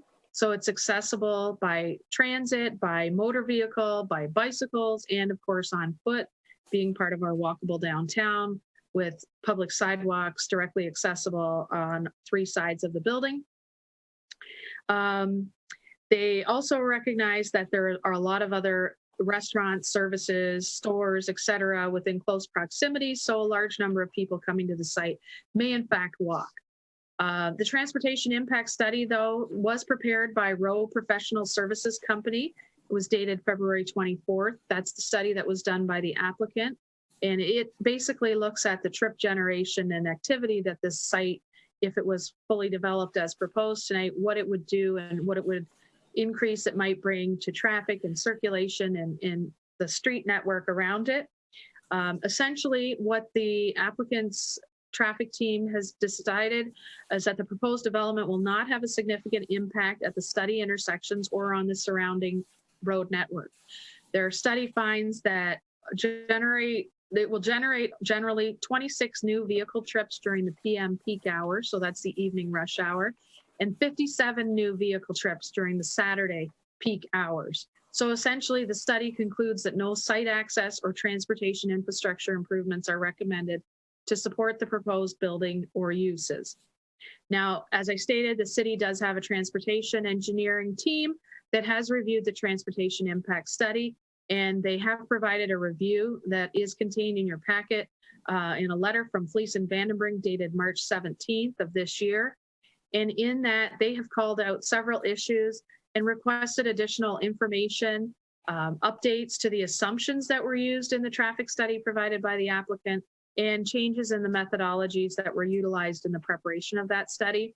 So I'm not a traffic engineer, so I don't want to get into the technical requirements there, but as I stated, we do have our traffic engineers on this call to answer any of your questions. Essentially, their findings are that there are some changes that need to be made the applicant should make some changes to update their traffic impact study as advised in the letter. And before they do that, they should get their preliminary scope signed off on by our traffic consultants before they run everything again, and make sure that all traffic consultants agree on the methods that were used and the findings that may come out in the end. Two more areas to discuss. Last two, parking. As I mentioned earlier, the site is located in the parking assessment district. Therefore, they are not required to provide any parking on site because they are not proposing any residential uses. However, they are proposing 24 parking spaces in the underground parking level. There are no barrier-free spaces on that level at this time. And they also have some public parking located in the right-of-way on South Old Woodward. Lastly, natural features, as I pretty much touched on, there'll be little impact on natural features and little impact on bodies of water as a result of the proposed development. Obviously, the site is not located immediately adjacent to a river or a lake, and the site is currently 100% impervious surface with the two existing buildings and the parking lot that are in place on the site now. As I stated earlier, existing site trees and shrubs will be removed, the ones that are there now, but extensive landscaping will be provided in their place with the new development. So that essentially sums up the review for the community impact study in those areas that are required to be considered. I do have comments from the different departments that you did not see, that I didn't have when this report in the agenda packet went out on Friday. So I'll give you a summary of some of those comments. The engineering department has indicated, obviously, as I point out in the preliminary site plan report, that any improvements to the streetscape along South Old Woodward must, of course, be consistent with the future design of phase 3 of the Old Woodward streetscape program, which is scheduled for construction in 2022. So we're currently working on those design elements, and that, of course, has to do with the width of sidewalks, the type of concrete finish, the type of bench, the placement of benches, the placement of planters, the type of lighting, etc. Secondly, the engineering department has advised that the applicant should mark the mast arm signals on their plans, and they should also mark that they intend to protect those during construction. Also, that they should mark the 36-inch sewer on Brown Street and look at tapping that sewer for this proposed development. They also mentioned that there may be some issues with the curb relocation on Danes Street. They're moving one of the curb cuts that's currently on Danes and moving it over slightly, and they state that they might have to make that a little wider in order to meet the slope requirements and the ADA requirements of the ramps associated with it. The engineering department also indicates that the aisles in the parking level for vehicles to get to and from the parking spaces may be too small, and the applicant should reconsider that. They also asked that the applicant mark the size of all storm sewers on the plans. And lastly, that they want to put the applicant on notice that there are new requirements in place, or not yet, but are soon to be in place for this particular site because it's located within the GWK drain system, and there are new standards that may be coming out as soon as July that will impact the runoff issues and so on for the site. And so they may have to follow those if they're implemented prior to construction starting. Comments from the Department of Public Services. They reiterate what the engineering department says, that of course any design here for the streetscape has to match that proposed for the future phase 3 of the South Old Woodward streetscape project, including the type of bike racks, type of benches, concrete, jointing, type of concrete, etc. The fire department has provided their comments, and they've indicated that a fire command center is required, that the building does have to be fully suppressed, which the applicant is proposing, and it does have to have a fire alarm system and a carbon monoxide detection system in the underground parking level. Also, that the applicant may need to look at emergency responder radio amplification. This is to make sure that the emergency radio system works on all floors of the building if there is an emergency once it's constructed. The fire department also asks for roof access via stairs, and for a Knox box to be added to the building. The applicant has advised that they will provide all of these elements, and they will clarify, for instance, the fire department connection, the fire command room, the Knox box location, et cetera, during the site plan review process.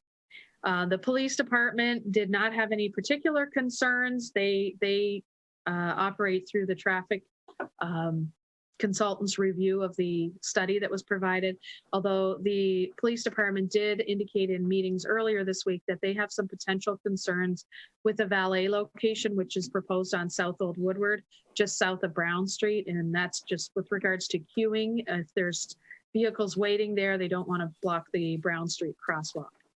The building division did also provide comments that were in your report, and their comments there have actually been addressed. The applicant has submitted new plans that have changed, and these plans were in your packet, that took away the trash room that was at the south end of the building and put those two back of house areas in the center of the building, as I mentioned earlier, which has cleared up the issues that the building department had with code requirements. So essentially, that summarizes the review of the community impact study. I'm sure that you have some questions for some of our consultants that are here tonight. In the planning division's opinion, there are several issues remaining outstanding with regards to the CIS. The primary one is with regards to the traffic impact study and the need to update that study as outlined in the March 17th letter from Fleece and Vandenbrink, so that we can make sure that we have an accurate analysis of the traffic that'll be generated from this, and to make sure that we have everything in place to handle that. The two other areas were, as I stated, that the fire department had to approve the location of the command room, the fire department connection, Knox box, et cetera, and the police department has to approve security systems, and the applicant has agreed to both of those issues. So the primary issue outstanding right now is with regards to the traffic, the transportation Thank you, Jana. study. Thank you. Board members, do you have any questions of Jana? I do want to hear from Julie Kroll. Okay, let me get her on. Good evening, Julie. Good evening. How are you? Fine. Can you comment briefly on your March 17th letter and where we are subsequent to your letter? Sure. So we had a meeting earlier this week with the applicant and their traffic engineer and their architect to go over the comments in the review letter. And they indicated that they were going to, they agreed that they would provide some additional information in regards to the trip generation, my questions on vehicle occupancy. You know, we're looking at person trips. We're trying to calculate the number of people that will be generated by this site, not just the vehicles. So bikes, pedestrians, transit, et cetera. So I asked them to look at that a little closer, how they calculated their person trips, and they agreed to that. We had some questions on their trip distribution methodology. We just asked for some clarifications on that. And then we also requested that they provide to us all of their baseline information that they proposed to use in the traffic study, so that we could review that before they completed their analysis. So, and then I had one comment here about the parking garage, and we did find out at that meeting on Monday that it would be a valet operation. So it's not noted in my letter, but we did provide that additional comment with the police department at the meeting on Monday to provide some additional information about vehicle queuing associated with their proposed valet operations. So from that, I recently received an email this afternoon. I think it was about 4:15 this afternoon with some information. I have not had the opportunity to review that information at this time. Okay. Any questions for Julie from the board? Dan? So Julie, in the applicant's traffic study, I noticed that there was a report of crashes at the intersection of Brown and South Old Woodward. I don't recall seeing that very often in other traffic studies. So can you just comment for us, what, if anything, do we make of that? Is it a dangerous intersection? Does it require, or may it require some adjustment? How does that fit in? Sure. So through the multimodal board, we had recently updated the transportation impact study requirements for the city to be more comprehensive. And that included the addition of a crash analysis. So that's probably the first time you've seen it, that was a new addition to these studies. And the reason we put it in there is so that we could determine, if there's a high crash location, there's a crash pattern that exists, we don't want to increase the traffic volumes at that location and make an existing problem any worse. So that's why we asked for it. Now, the data that they provided essentially showed in this particular area, there was a high volume of parking-related crashes.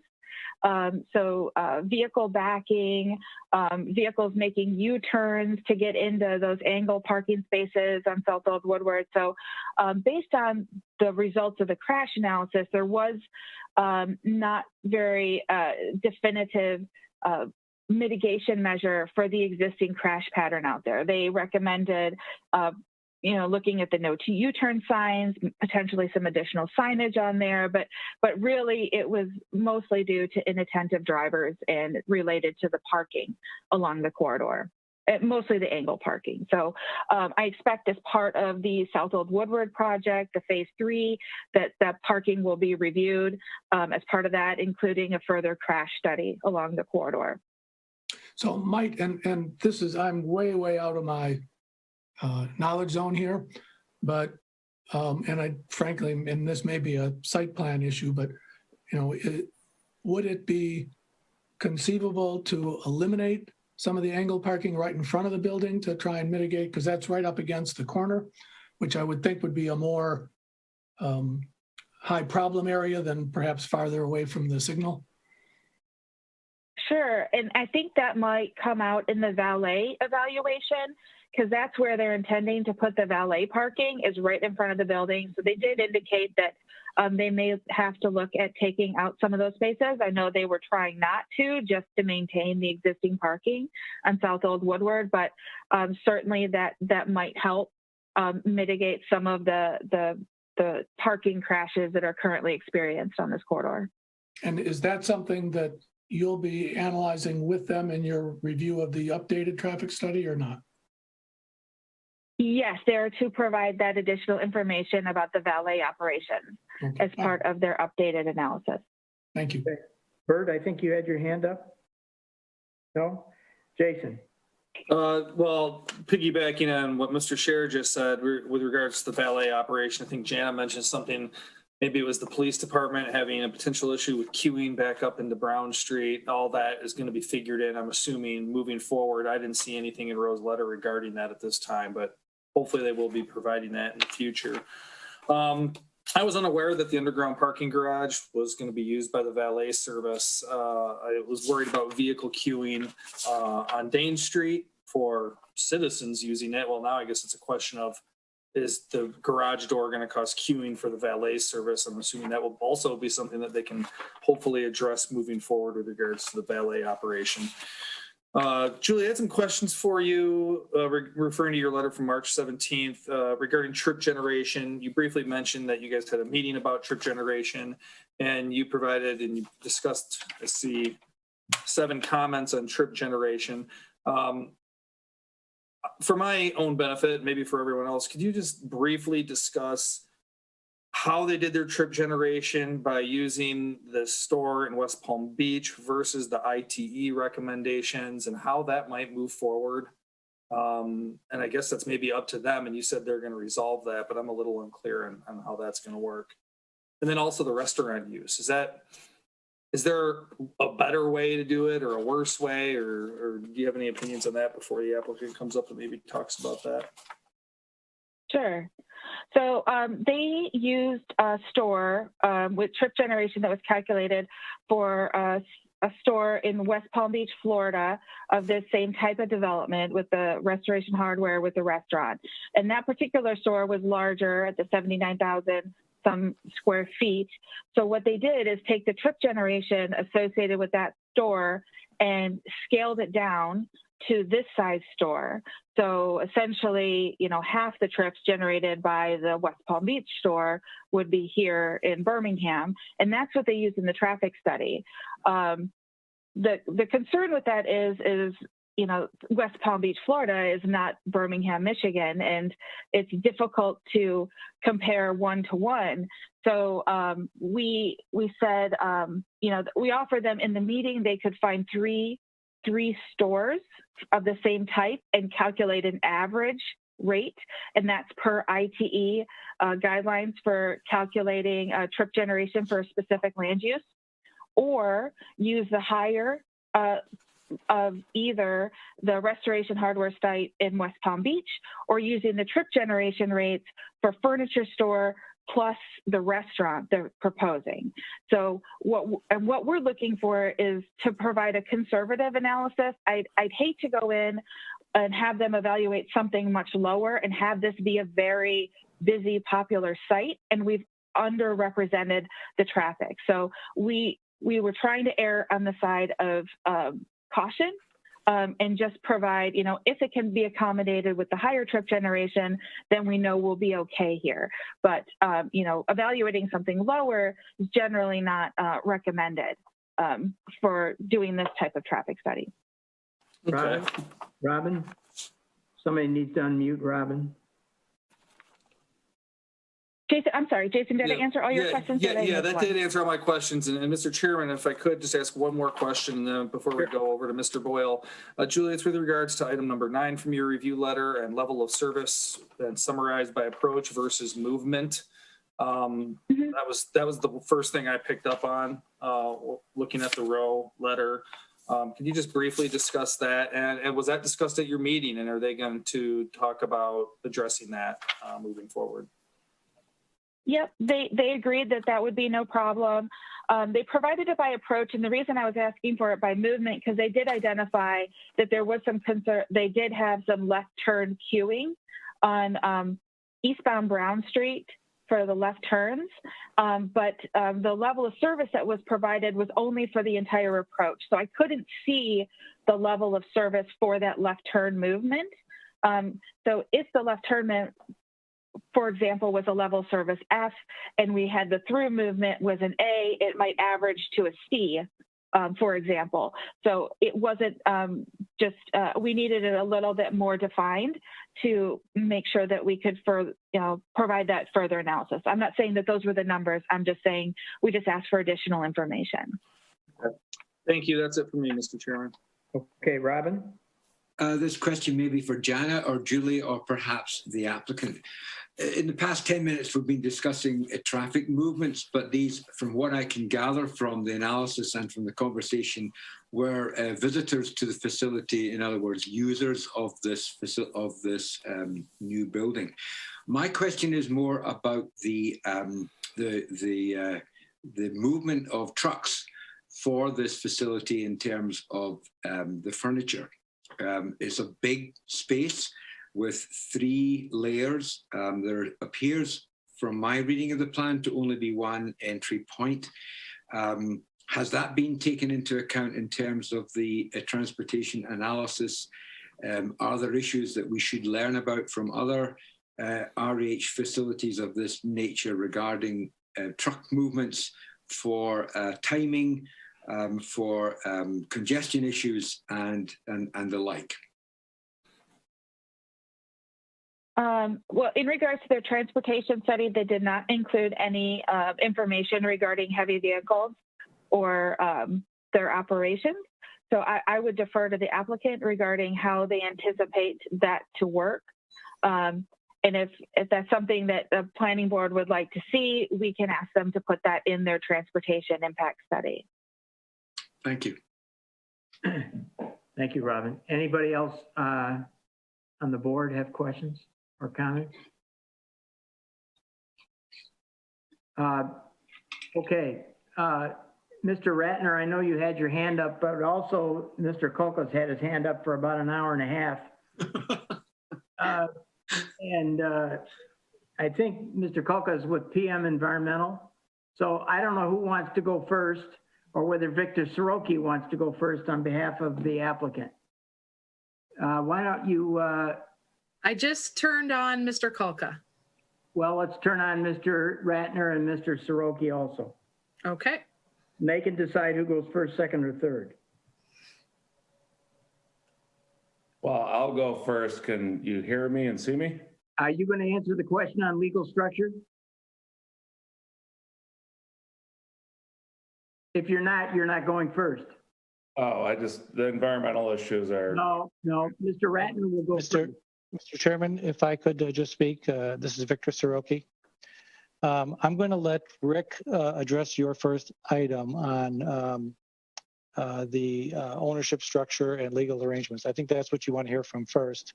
Right. And then I will allow myself and our consultants to chime in on the other open questions regarding the CIS. Okay. But let's start with Rick to answer your first questions. And if Mr. Stanchek, Dave Stanchek, wants to add anything, he can as well regarding ownership because he's with RH. Okay. Good evening, Rick. Good evening. We're excited to be here. Your three questions. The first one, the legal, who is the applicant? RH is the applicant. Who owns the properties? Those two properties are owned by BRB Equities, that's Lotz's building, and Frank Gonjarovich, Frank's Shoe Repair, and Roche Beaubois. I would like Dave to answer the legal arrangements since I wasn't involved in those, but he was involved. If Dave Stanchek can jump in and talk about your third question. He needs to be unmuted. Okay, David, you want to answer that? Yes. Was this question about ownership structure or sale leaseback? Ownership structure, I use it now, but who will own the property post-closing if there is one? Yes, we will have a special purpose entity formed to own the real estate, and it will be a subsidiary of Restoration Hardware, Inc. That's how we hold all of our real estate. Okay. And then I can answer the sale leaseback question if you'd like as well. Yes, go ahead. Okay, so our course of dealing and standard operating procedure when we're buying properties, and we've done this on two occasions where we've bought property, developed it, and then entered into sale leaseback. They're done. Think of it more of a financing transaction. So we have independent parties that are sought to buy our properties with a leaseback of the property. We end up controlling the property for generally about 50 years between initial term and then options. And so we use it as a way to recoup our investment that we make. It's an efficient way of doing it. The most recent one we did was in Edina, Minnesota. It was bought by a group of a group of investors. It's actually called the Delaware Trust Units. They're 1031 buyers. They tend to buy these types of properties for tax deferred exchange. This instance, we'll be doing the same thing. We'll market it through Eastdil Securities or JLL. They'll go out, seek buyers of the property, and then we'll enter into a transaction that will be a sale leaseback. At this point, you haven't identified then who the purchaser would be. No, correct. Okay. Correct. We have not. But that's the general structure you would follow. Yeah, I mean, really, what it comes down to, Mr. Williams, is we're seeking to get the highest return on our investment and going out to the market, if you will, and mostly the U.S. Although there could be foreign people, but usually it's U.S. investors. They buy Walgreens, they buy Rite Aids, they buy McDonald's, and they buy things like what we're doing. Unfortunately or unfortunately, I am familiar with sale leaseback transactions. So thank you. You're welcome. Thank you. It's important to clarify that. Yep. You bet. Victor, are you going to take over at this point then from Sure. the applicant? Sure. So Can I ask, Brian, can I interrupt for just a second? Yeah. And maybe, I don't know if this is sounds like it might be for Mr. Stanczyk. So do you use an independent developer to do the, the land planning and the construction? But we do, what typically we would do is, of course, we're using local people. And I have a local connection to Birmingham. I grew up there as a young man, young sort of youngster over there at Maple and Lasher Road. I have a real keen liking of Birmingham. I think it's one of the best places, but we use local people. So Victor Soroki has been sort of a longtime friend. We'll use a local general contracting company, still to be named, but the fellow who runs my construction group is a general contractor in Michigan. His name is Barry Kemper. Barry and his company have built for us across the country. He's now on board with us, and he maintains residence in Detroit. Most likely, he'll be our general contractor for the property, and then all the local consultants we use. Okay, thank you. You're welcome. Go ahead. Okay. Thank you, Mr. Chairman. So Victor Soroki Architecture. Obviously, Jana has done a very good job and a very thorough job in the analysis of the CIS report. What I would like to do is just make a few general statements, and then I'm going to ask Mike Kukla to talk about the environmental aspects. If there's any questions, he would be from PM Environmental, the right person to ask, especially since he's had his hand up the longest. And secondly, we have Paul O'Meara, who I know you all know, is now with Row Engineering, and he will answer the traffic questions. However, with Paul's presentation and discussion on some of the traffic analysis, you'll probably hear from Dave Stanczyk, because Dave has good firsthand knowledge as, the chief real estate officer for RH, and as a president of the company. He knows how these galleries, these design galleries, function intimately from a valet standpoint, as well as customer accounts and trip generations. And I think you'll hear him. We'll obviously talk about West Palm Beach, but he'll talk also, I'm sure, about Chicago, which, quite frankly, is very similar to our city here in the Midwest. And it's comparable in size to the store we're proposing, or the gallery we're proposing. Just as a general statement, though, we do intend to provide all of the information that is being requested. Obviously, that's our obligation, and we will bolster the traffic study per Julie Kroll's comments, and make sure that we 100% satisfy all of her concerns. We know we can do it. Secondly, as it relates to engineering department comments, we will meet all of those. As it relates to public service, we will meet all of those. As it relates to fire and police, we will meet all of those. And maybe just as a side note, to talk about Robin's concern about trucks and truck movements, which we'll talk a little bit more, and I'll let Dave speak to it. But, it's kind of interesting. While RH is a design gallery, and it has furniture, certainly, and light fixtures and so on, you don't actually purchase and walk out with anything. The galleries are very carefully curated. They're set up. As you work with their design architects and designers, and you make your purchases, everything is made for you and shipped directly to your home or your office. So the only deliveries will be, quite frankly, for the restaurant, where there will be food and beverage deliveries. So there is now no large trucks in terms of furniture deliveries, other than what is initially set up in the initial design. But with that, I'm going to now turn it over to Mike Kukla. Mike, are you there? Okay. I'm here. And if anybody, Mike, if you want to say a few things regarding the environmental, and if there's any specific questions from board members, we'll let you answer them. First, am I on? Am I live? Yes. Okay, first and foremost, I've known the Sorokis for a while, and he still can't pronounce my name correctly. It's called. Thank you. This site has pretty minor issues. I presented to this planning commission and the Brownfield Authority on the forefront to the south and the Pearl, which you guys discussed earlier. And we have our arms around this environmental pretty well.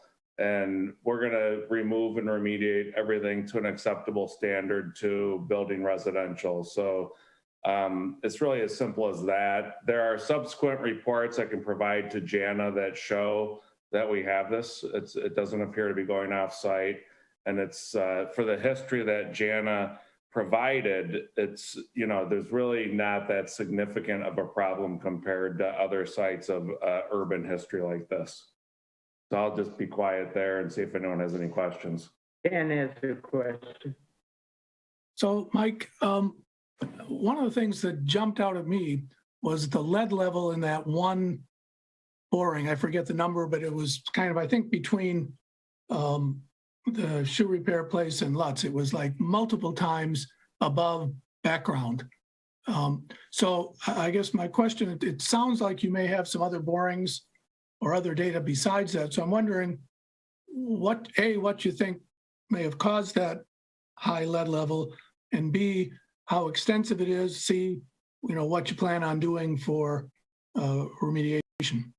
Well, lead levels in general, when you say above background or significantly, is really not that significant in the world of environmental, which I dance in.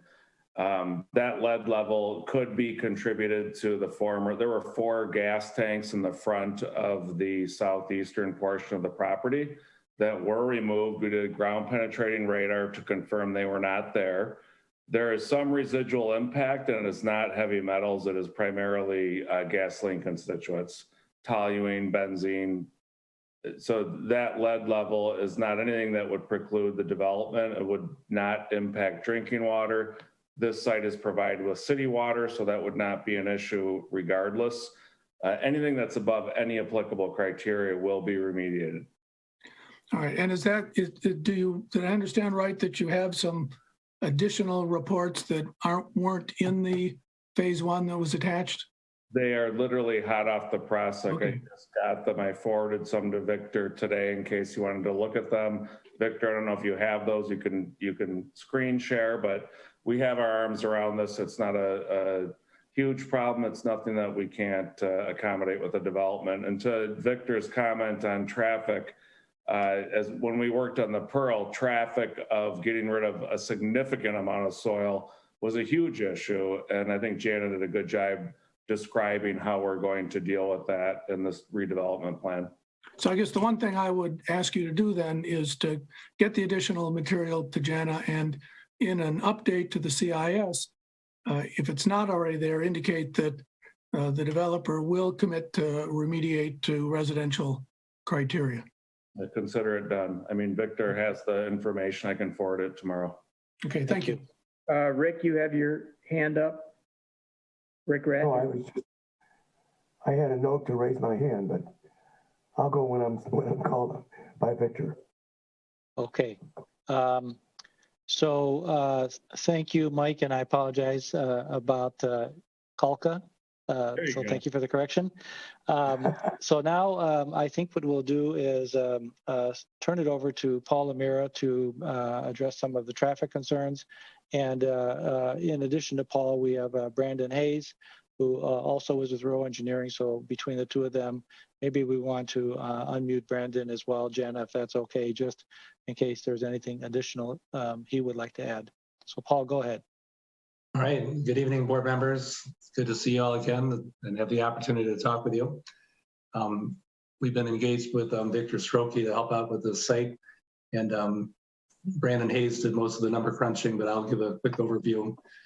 Last Friday, we did get a review from F&B representing the city, and I believe the main issue was that the site that we used as a starting point was not the methodology that she was looking for. It did end up obviously with a smaller number than what it could have other ways. We steered away from using the typical restaurant and furniture store model that ITE would suggest, because we don't believe that this is going to operate in that manner. And there's going to be a lot of cross traffic within the building that you'll visit both the design center as well as the restaurant. So it's not really two independent entities that are being built here. So we wanted to use something from RH's history in the past. The site that we had to work with from the past is from West Palm Beach in Florida.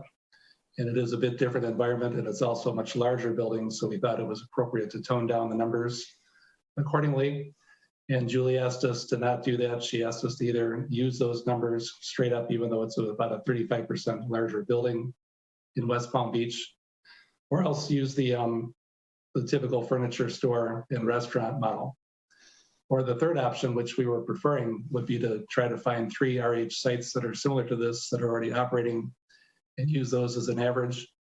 And since we met with the staff on Monday, we learned that there's really only one site that's like that operating right now, which is in downtown Chicago. And that would be a great similar opportunity to use as a model for this version here that we have not had the chance yet to crank those numbers out. Brandon did do an analysis of what would happen if we did use the typical restaurant and furniture store numbers, and found that that actually came up to be about the same as the 35% increase that we would have had with the West Palm Beach numbers. So in summary, and I think I'll lean on David a bit on this as well, even if we do increase the numbers by 35%, we don't really feel that we're going to be changing the operation at all. The design of the garage and the use of the property would still be the same. The main thing that would be potentially up for somewhat of an adjustment would be the valet. And that we understand is not really something that the planning board can review at this time anyways. David, did you have anything to add? Oh, I don't think so. We currently operate 9 galleries with restaurants. As you said, Paul, the only other one that we have that has a valet operation, and I believe is similar, it's actually not in downtown Chicago. It's the Gold Coast of Chicago, which is a mix of residential, high-rise, mid-rise, single-family homes. And I think that actually, could be, in my mind, the closest analog, if you were to really call it an analog. And we have lots of data. We've been operating there for 5.5 years. We opened it October 2nd of 2015. Very similar size, very similar seat counts, and it has a valet. So we have good data there. And if we needed to supplement West Palm Beach, we could use Chicago. We've just never analyzed Chicago before like West Palm Beach has been analyzed. The other galleries that we have that have restaurants do not have valet. They're either in a downtown setting like the Meatpacking District in New York, or they're suburban locations. And those suburban locations are adjacent to, parking. They're either in malls or they have adjacent parking lots to them. So, I don't believe any of those will really be, in my mind, good analogs. I'm sure you have methodologies to interpret that data, but if we needed to go beyond the work that Brandon did and you did on trip generation by an independent furniture store plus a restaurant of this quality, if we needed to supplement that, I think Chicago would be a good, analog that you could, and we have plenty of data. Let me interject that I've been to the Chicago store, and the difference between that and Birmingham would be how people arrive. When I was there, probably 90% of the people arrived by cab. Mm-hmm. So there was no valet. I'm sure there are a lot of people that arrive by valet, but Chicago is a very different city, at least where this store is located. Victor, anybody else want to on your list? Well, no, I think that's fine. And let me just ask you a question for you, Mr. Chairman. Do we want to talk a little bit about the valet operation, or not necessarily right now, and let it roll out at a later date with the site plan, or in more detail with the traffic? I don't think we want to talk about the valet tonight. Okay. I do think, however, that when we get the final, that it's got to be taken into account. We can't talk about traffic count and traffic location and movements without dealing with with the proposed valet and where it's going to be located and how that relates to the angle parking in front. I think all those issues have to be sorted out. I'm still a little concerned, notwithstanding the answers I heard that Robin raised. I mean, I don't believe that some of the furniture that moves in on day one is going to be there at day 365. So at some point you're going to update. So the question is, how are you going to do it? I don't want that answer now, but I just think Robin has raised an interesting point in how you mechanically will handle that. Anybody on the board have any questions, further questions of the applicant before I go to the public? Jason? Needs to be unmuted. I just want to add that I think all these traffic problems are solvable. And I don't even think that they're problems. I just think data needs to be added. So I really have no concerns with the traffic, just the information has to be added before we go to the public. That's all. Okay, I'm gonna, at this point, close the mics on the applicant and open it up if anybody from the public has any comment on the CIS and on the CIS only. So if you have a comment on the CIS and you'd like to comment, please raise your hand. I see Mr. Reagan. Please unmute Mr. Reagan.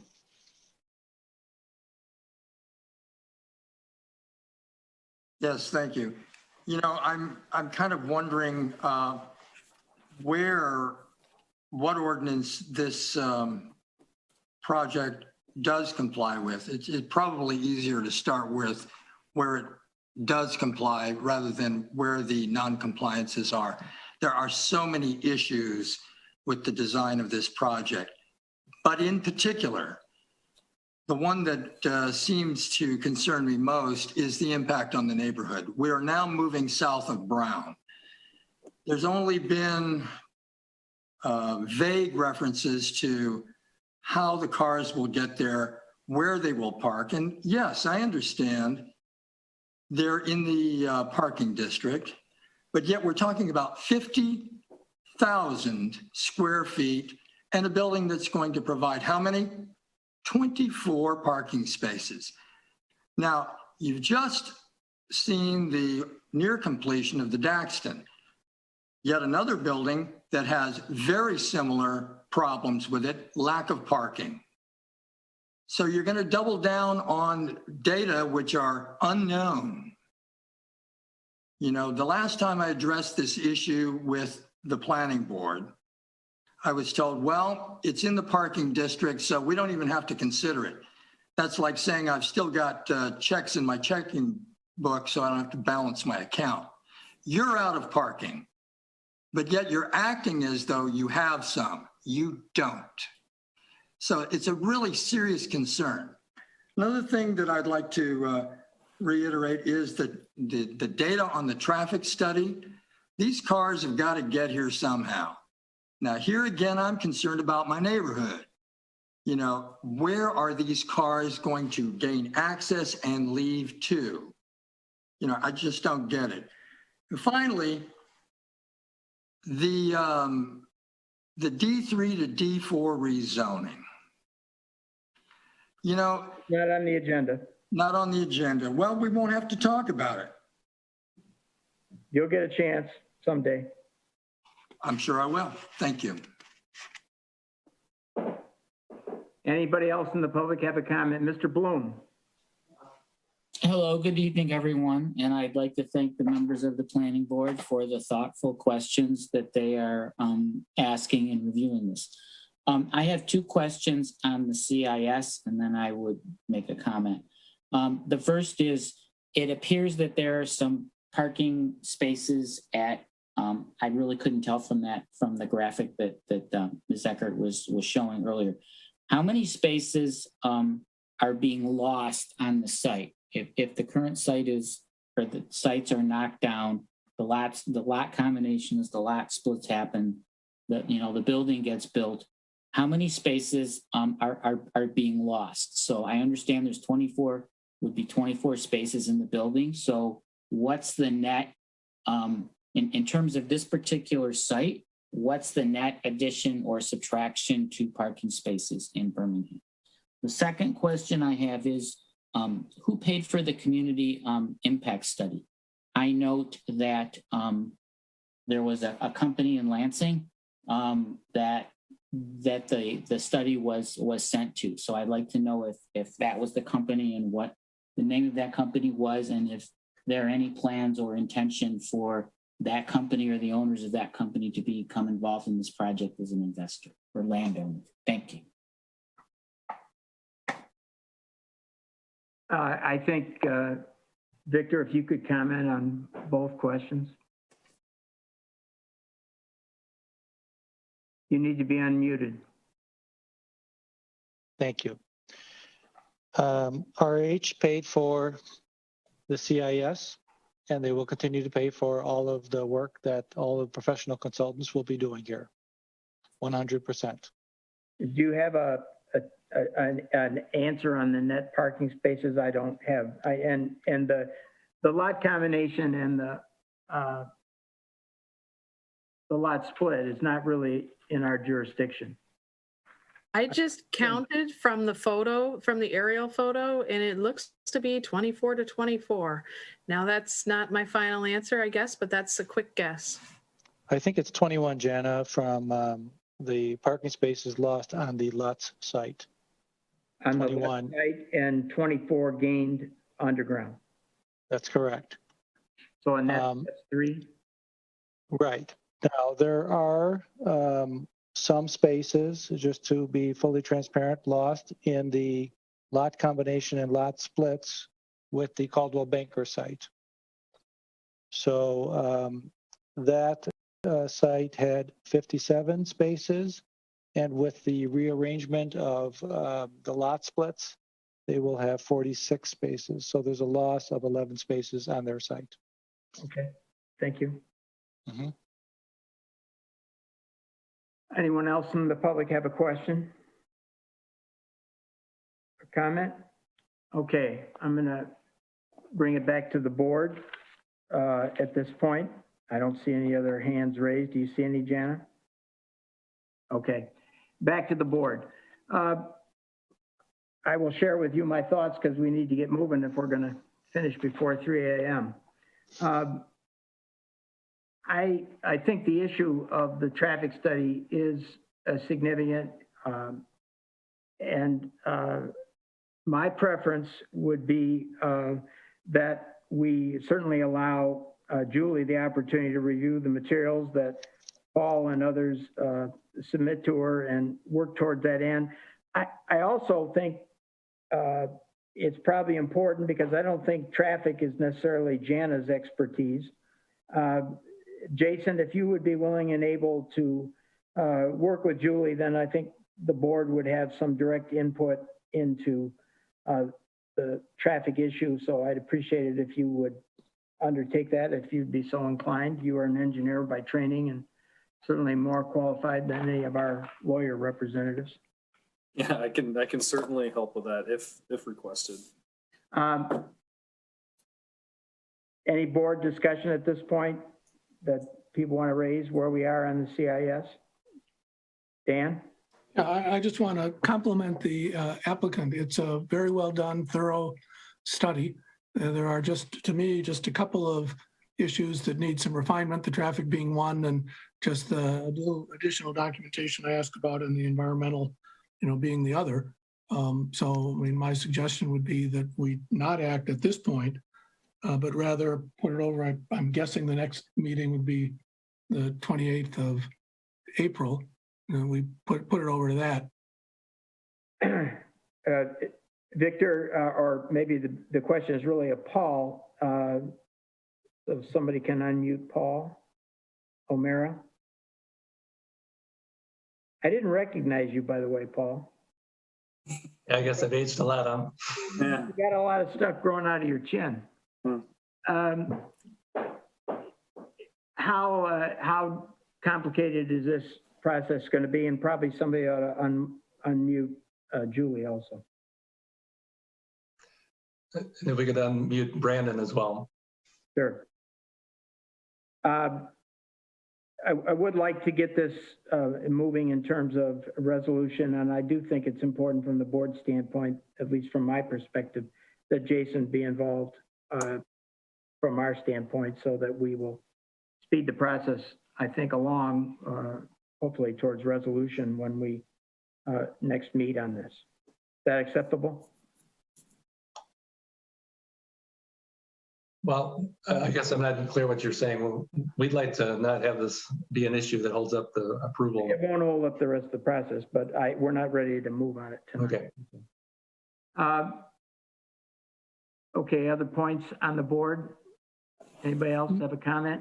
Mr. Chairman, if I could just ask, so I think you may have been asking, are we available and able to supplement the traffic information sufficient to satisfy Julie before the 24th? The answer is yes. Okay. Or the 28th.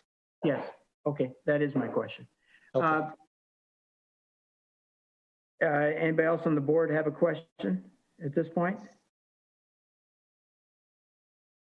Would somebody on the board like to make a motion? And I think at this point, it's probably the suggested motion, and the proposed date is April 28th, which is the date that we already have established for, or Jana has mentioned, for the rezoning and the consideration of a proposed economic development license. That would be the third item on the agenda. To the extent that we go beyond 4, we'll have to deviate from our normal practice, but that's some point down the line here. So I need a motion on the suggested action. Mr. Chairman, I don't have it in front of me, but as the suggested motion more than I move that we postpone action on the community impact study to April 28th. That's correct. That's my motion then. Support. Support by Jason. Any comments from board members? To the public, anybody in the public have a comment on the suggested motion? I don't see any, Jana. Nope. Let's call the roll on the motion to postpone action on the community impact study for this site to April 28th. Dan Gilshare, Yes. Jason Nemrod, Yes. Bert Kozak, You need to Unmute lots of people. You guys keep muting yourself. Bert Kozak. My response is yes. Okay. Brian Williams, Yes. Janelle Boyce, Yes. Nazim Ruman, Yes. Robin Boyle. Yes. Okay. Jana, tee it up. Let's do the 1040A version on the preliminary site plan. Oh, okay. All right. Well, let me first share my screen. Hold on one second. Can everybody see that? Okay. So, I've already covered a lot of these points, so I will try to go through it as quickly as I can. Obviously, we've already talked about the existing land use on the site, the existing zoning, what some of the changes are that would be needed for the use of the restaurant and the economic development license, et cetera. We also usually go through an analysis of what's surrounding the site. And of course, we have a mix of uses surrounding the site as well. Mainly retail, commercial. There's some with residential included as well, the hotel, et cetera. Then we go through in a preliminary the development standards. So setbacks, land area, lot area, floor area, et cetera. So as I've indicated in the memo, the proposed 4-story building meets all of the setback and placement requirements of the district. And when I say of the D3 or the D4, either one, because they're both the same, in that they have a 0-foot front setback, which would be along Old Woodward, and the building has to be within 0 and 3 feet of the front property line. The proposed building is 0 to 1 foot off the line, depending on where you are along the frontage. The side setbacks are 0, so of course they meet that because they have more than 0. They have 3.58 feet on Brown, and they range from 15.5 feet to just over 30 feet setback on Danes, which is where the building steps back, and there's that courtyard area. If I can show you, I'm talking about this area here. With regards to the rear setback, it has to be at least that of an adjacent building, and the closest adjacent building is 10 feet, and they are proposing, it is 7 feet, and they're proposing just over 10 feet for a rear setback. So they do meet that requirement as well. There's no maximum floor area ratio because it is located within the parking assessment district. With regards to the height of the building is potentially an issue. Well, it is an issue. If it's D3 and it stays zone D3, then it's 1 foot too high. The applicant has indicated that, of course, they could shave off that 1 foot if they needed to meet the overall height requirement of D3, but also their eave height is too high if the D3 zoning remains, because the maximum eave height would be 34 feet and they actually have 52 feet to the eave height. So that would have to step back. However, as I mentioned, they're applying for rezoning to D4, in which case they would meet the requirements of D4 with regards to overall height and eave height. Other issues I'll just try to explain the building. As I said earlier, there are 2 areas located in the center of the building that are proposed. They're called back of house rooms, and those are proposed on each floor. The main entrance is proposed here on South Old Woodward, and as I alluded to earlier in the discussion, there also proposing a via along the back of the building, which would be 5 feet wide and landscaped on both sides. So they're also proposing to have another entry off of this via. So essentially, if you enter off of Old Woodward or off the via, you walk through, there's a grand lobby entrance, and you can walk right through the building. They are also proposing smaller entrances on Brown Street and also on the Dane Street side. The courtyard area is located in this area here on the southernmost portion of the building. So we often get into screening issues here at preliminary site plan. Obviously, the trash receptacle areas are totally within the building, so there's no screening required for that. The underground parking level also totally within the building, so there's no screening required for that. Let me go to... Hopefully my computer cooperates. The lower level of the building, this is the underground parking level that's proposed with the 24 parking spaces that we mentioned earlier. They're also proposing 2 loading spaces on the ramp that goes down to that lower level. That is permitted because they can fit 2 and still have the ramp work, because there'd still be enough room for a car to get by. And those are, of course, located within the building, so they're screened. A portion of it, though, does extend, if they were both in use, past that entry, but there are screening required or proposed with landscaping here and also for this courtyard area here, so it will block the view of that. With regards to the square footage, I mentioned in the report that they're required to have 3 loading spaces, but as I mentioned at the beginning of this evening, they had an error marked on the square footage for each of the floors, so they're actually below the 50,000 square feet now, so they only need 2, and they have 2. So I just want to clear that up. And then other mechanical or other screening issues are with regards to mechanical equipment. And there is a transformer proposed in this location here. And as you can see by the plantings, they're proposing to completely screen it with evergreen shrubs around that entire area. They've got green velvet boxwoods, arborvitae, and some additional plantings that aren't yet named around that area. And then also on the roof, they're proposing some mechanical screening areas. They did not provide a detailed roof plan with regards to the mechanical equipment, but they did provide a roof plan showing the 4th floor, which is this area here. And this is where the restaurant is proposed. Essentially, they've got the back of house activities, kitchens, etc., lining Old Woodward. And then they have a glass atrium looking structure that covers this part of the building here with all of the seating in there. They are proposing to put mechanical equipment on top of these back of house areas, and they're proposing to fully screen it with a parapet system. They did provide me with a roof plan today, but that is required at final site plan. We don't necessarily need it at this point. Maybe I will use this one to show the landscaping that's proposed as well. All right, tell me if you need me to zoom in more. But as I mentioned earlier, there's extensive landscaping provided around the site, basically around the perimeter of the building. A little bit out from the building. There's also a whole bunch of landscaping proposed on the other side of the via, and there's street trees. So in this zoning district, being that it's in the overlay, there's really only two types of landscaping required. The landscape requirement for street trees and the landscaping that's required to screen that transformer that's located on the first level. So what the applicant is proposing for street trees, along South Old Woodward, they're required to have 5 trees. They're actually proposing a total of 8 trees. Along Brown, they're required to have 3.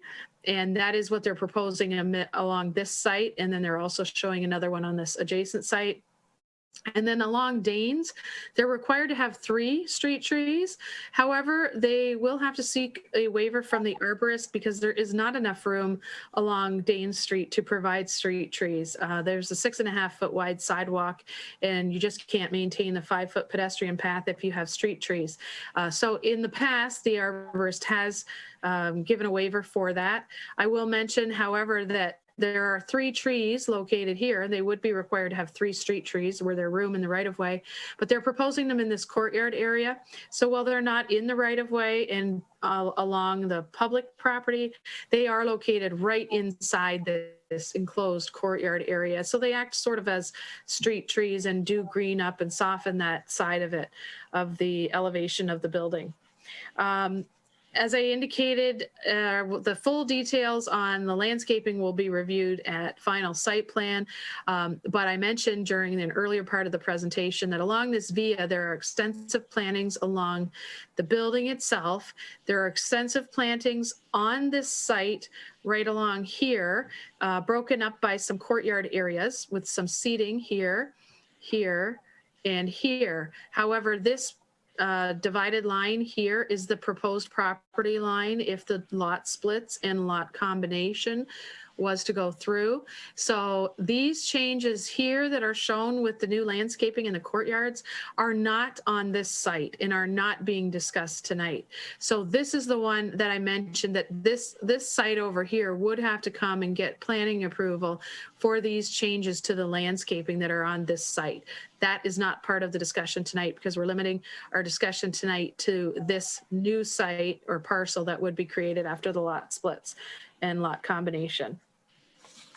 So I won't go through all of the species that are proposed, but as noted, there's extensive landscaping. I would say there were several plantings that were drawn on here that they didn't have a plant species associated with. So I would ask them to add that description before you get to final site plan.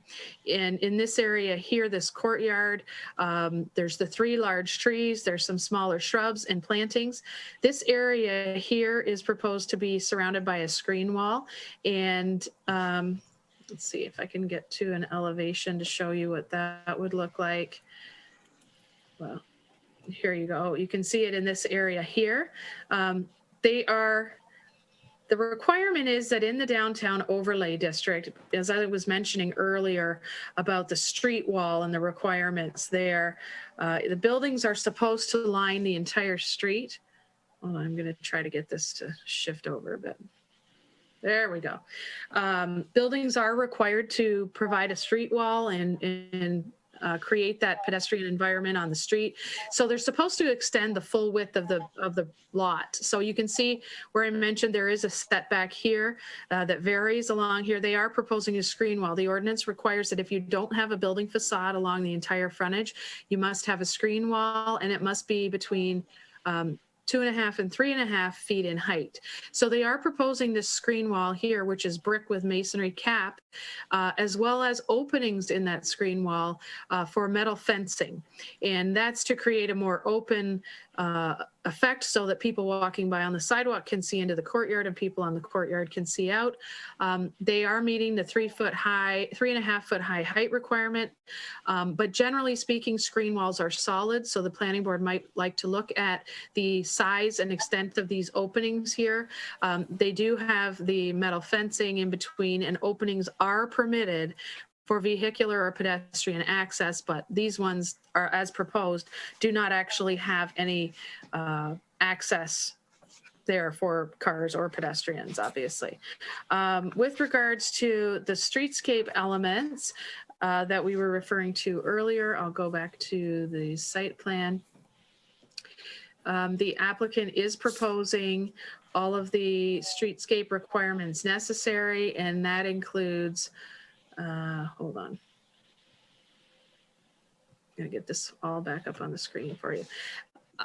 That does include the required sidewalks on all sides. I mentioned the sidewalk along Danes is only 6.5 feet in size.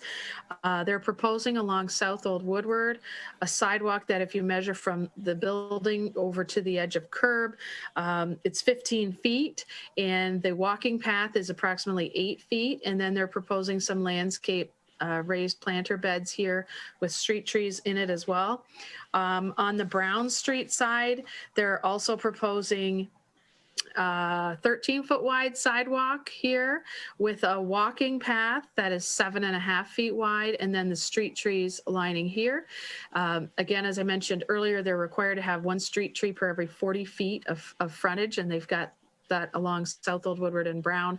They need a waiver along Danes. In addition, they're also required to have pedestrian scale street lighting approximately every 40 feet along the street frontages, also on Brown and South Old Woodward, and that's what's showing here, marked with the street lights. They are proposing the pedestrian scale street lights. Again, they are not required to provide them along Dane Street because there isn't enough room, and we haven't required them in the past. So if you have a comment on that, I would be happy to pass it along to the engineering department, but that's where it stands right now. They are showing the required finish for broom finish concrete for the walking path and exposed aggregate between the walking path and the curb in the furnishing zones. They are proposing some street furniture. They're proposing 1 bench and a trash receptacle and some bike racks here. A comment that we make is that, you know, the planning board may wish to look at whether they provide additional seating opportunities or additional bike rack opportunities. I do point out that there's also a granite bench located here behind this raised planter bed. So with regards to the phase 3 of the Woodward, South Old Woodward redesign for downtown, it previously went down and included this bump out. So this bump out was included in phase 1. That's why you see it wider, and it has the required concrete, and it has the required raised planters and the right plantings and the concrete or the granite bench there. As we indicated in the report, any of this streetscape requirement along South Old Woodward would have to be consistent with the design that the city ultimately selects for South Old Woodward, which we can assume is going to be similar to what you see north of Brown on Old Woodward. So I presume that the granite benches will likely continue, the raised planters will continue, and a lot of the same species may be used along that path as well. So we do indicate that they must match that, and those plans will be completed this summer for construction next year. So I think that the timing should work out pretty well there. I note that the applicant will be required to provide a full streetscape plan at the time of final site plan review. And of course, we'll have hopefully the final plans done for the Old Woodward phase 3, so we'll be able to relate it there. With regards to lighting, we do a full lighting review at final site plan, but at this time the applicant has provided a photometric plan that does show what they're proposing. I've mentioned the street lights. They're also proposing light fixtures at each of the entrances, 2 of them on either side. There are 2 large lantern style light fixtures that they're proposing. They're to be mounted 9 feet above grade on the building at each of the entrances. They're also showing on their photometric plan 26 LED in-grade floodlights that are proposed to be used throughout the site in the landscape beds to basically highlight the landscape material and shine up on the building to highlight the architectural details. They're also showing 8 lights that appear to be mounted in the trees at a height of 12 feet, presumably to highlight the trees and provide more detail. I will say that we don't have the specification sheets on all of the fixtures, although I did receive the 2 main lantern style spec sheets today from the applicant. But again, that gets reviewed at final site plan. They do not appear to be cut off fixtures at this time. The planning board does have the discretion to approve non-cut off fixtures if it is designed to highlight the architecture or details of the building itself. So we'll talk about that at final site plan. With regards to the department comments, they're all the same as I mentioned earlier on the CIS, so I won't go through those again unless somebody has questions.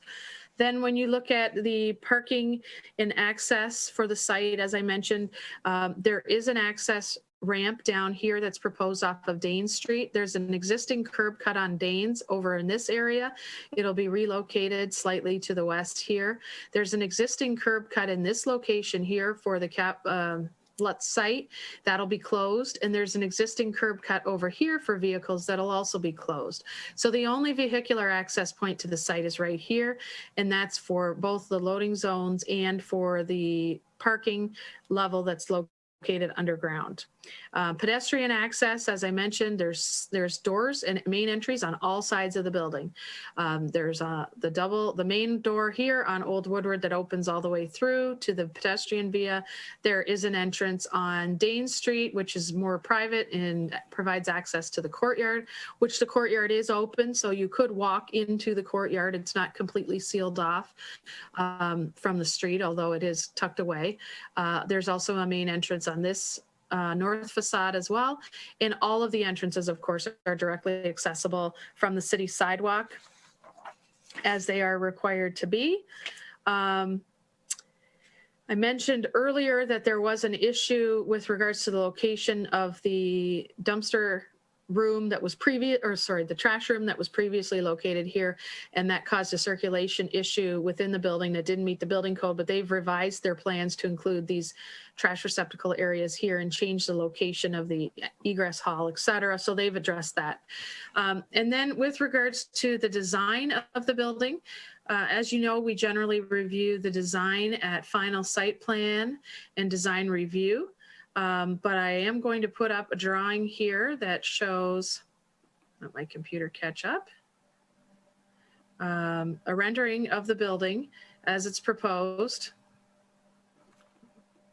All right, it's getting bogged down by those, so I'm going to go back to the elevations. They have provided elevations for all of the buildings and then some material information on the materials proposed, as you see in this picture here.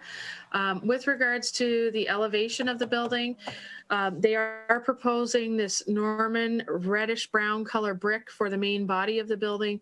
They're proposing Mankato limestone to be used on the building to highlight vertical portions at each of the main entrances.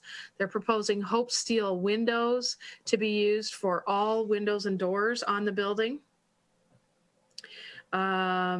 They are proposing mullions, sorry, I'm trying to get this in the middle.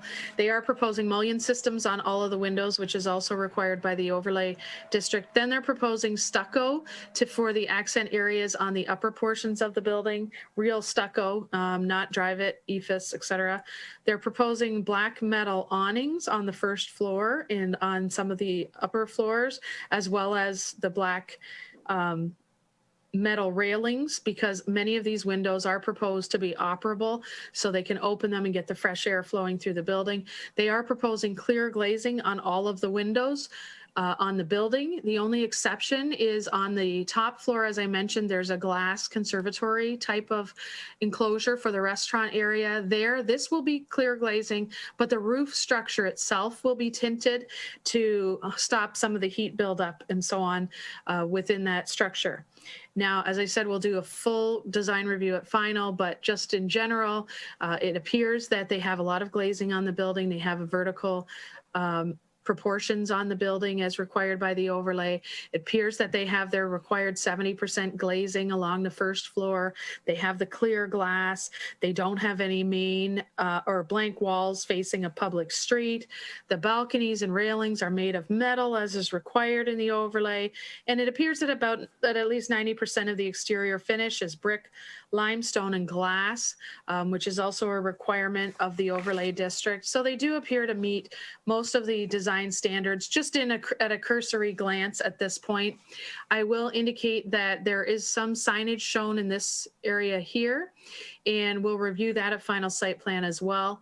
But I do note that when it's located up here above the first floor sign band, it's considered building identification signage, and it cannot be illuminated without getting a variance, of course. But so I don't know if this is proposed to be illuminated, but it's not permitted under the zoning ordinance. And then the comment that I made earlier that they are required to have a screen wall in this location here. And while it isn't solid the entire way, certainly there are plantings and activities and the railings and the furniture in behind there that does create a street wall that, while it isn't a building facade, it does add pedestrian interest and it does attempt to define the street wall. So further discussion on the design at final, and I think that covers all of the main points of preliminary site plan review. There's no floor area ratio. The only other thing I can think of that I didn't mention is there is a required minimum height for the first floor, and they definitely meet that as well, whether they're D3 or D4 if their rezoning goes through. So the planning division's recommendation was to postpone the preliminary site plan review, given that there were still issues outstanding on the traffic impact study and the community impact statement itself. I have provided other motion language in here should you decide to move forward with this tonight, and the conditions that would have to be attached if you were looking to recommend approval at this time. And I won't read through them all at this point, but all issues that have been mentioned earlier tonight. I'm happy to answer any questions that you may have, or if you want more detail, if I went too fast. Can you get rid of the screen? Pull the screen down so I can see who's on. I can only stop the share. Stop the share. There you go. All right.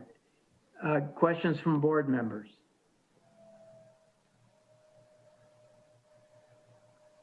Dan. So, Jenna, you went on Dane Street. Do we have the ability to require,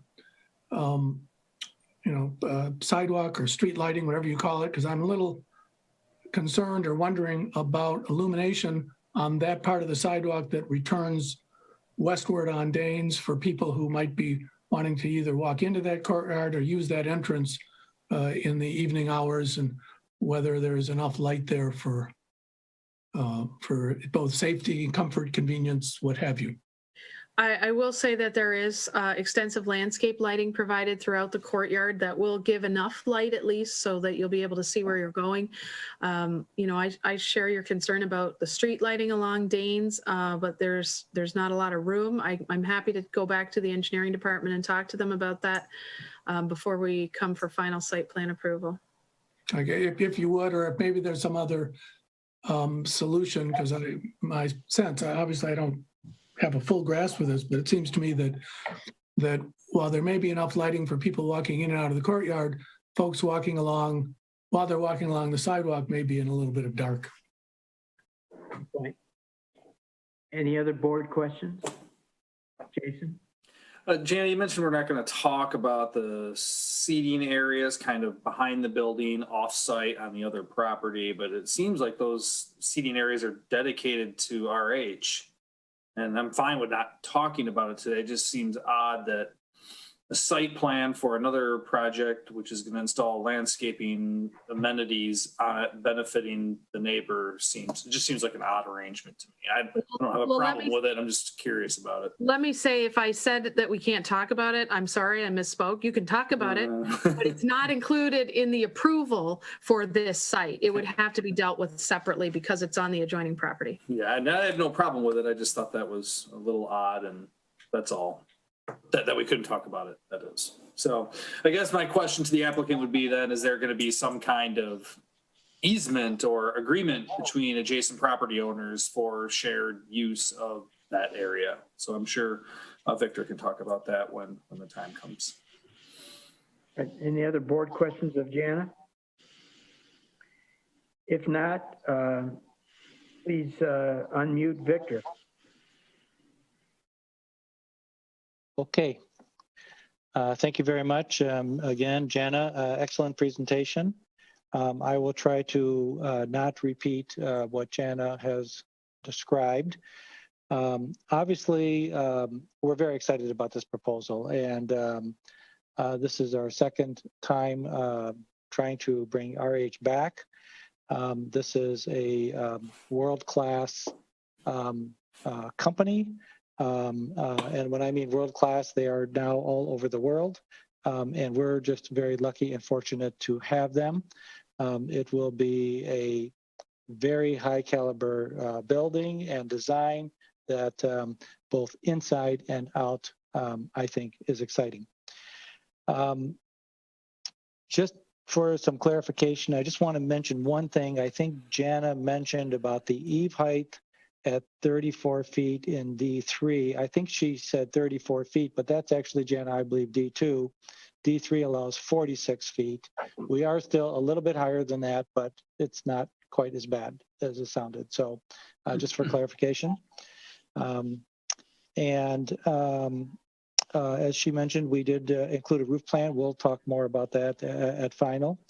With regards to the additional landscaping on the, and Jana, maybe you want to pull up the first floor plan that has the landscaping on the west side of the site next to the via. And that landscaping, since Jana's going to let us talk about it at least, is on David Trott's property. And we have been fortunate to work very closely with Bowen Brook, who owns the Lutz site, Franks, who owns his site and where Roche-Bobois is, and David Trott is the owner of the Caldwell Banker site. And of course, he has been nothing but a gentleman in helping us execute this plan and square off the properties, because you know RH has a very strong rigor about symmetry and balance, and everything they do has that sort of a strong sense to design. And so straightening out the properties was essential to make this project work.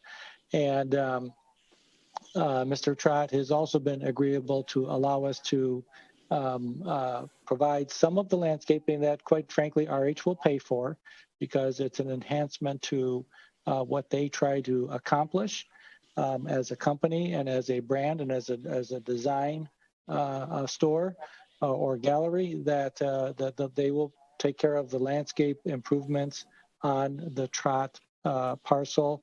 And we do have those little seating areas to help break it up where the doors kind of exit through. And, you know, one of the beautiful things about if you've gone to any of these new RH design galleries, they have on every floor doors and windows that are operate and open. And on days like today, when it was a nice day out, they would have the air just flowing through. Their buildings are indoor, outdoor feeling. Not only at the street level, but at upper levels, and of course, especially at the roof level. You know, developing the restaurant on the roof is not just by accident. This is an important part of the model of RH, their brand, their identity. They obviously embrace not only furnishings indoor, but furnishings outdoor. And the rooftop terrace allows that to happen. And the restaurant on the roof under the conservatory and under the glass has large operable door wall panels that slide like a nanowall type system that allow for that indoor-outdoor use. And so even when you're sitting in the restaurant on a nice day, you feel like you're outside. When you're, or you can even sit on the terraces outside and have a cup of coffee and a glass of wine. So, you know, you get to enjoy the total experience and immersion of RH. Now, I know, and I'm going to leave it up to David Stanchek. I know he has a little bit of a presentation he would like to make, but in the for the spirit of time, I'm going to let David and or you, Mr. Chairman, see it. He probably can be pretty quick about it, but I think if you want him to talk a little bit about the company and about RH, and again, everything Jana has mentioned, we will be able to address at final. There is no problem with anything she's proposing and talking about, and we feel very excited about it. Well, in the interest of time, David, can you do this in 5 minutes? It's about four minutes and 46 seconds. But Mr. Chairman, I just wanted to be sure that, one, I don't want to, it's getting late. I think we've made presentation before. I can take a few minutes, run through it. I think a couple of the inspirations for what it's going to look like would be worthwhile to take a look at, and then, but I'll buzz through it pretty quickly, and it's not 46 pages. I think it's 12. Mr. Stanchek, I made you a co-host so you can share your screen and put your presentation. Jenna, if you don't mind, could you make Alex Soroki the co-host? He'll run it for Dave. I already did. Thank you. Okay, Alex, you can pull it up. And Dave, you just tell him to move as fast as you want. Okay. Alex, next slide. You might try to maximize this as possible. So we have, this happens to be RH Boston, our gallery at the Historic Museum of Natural History, which was the second building built in Boston.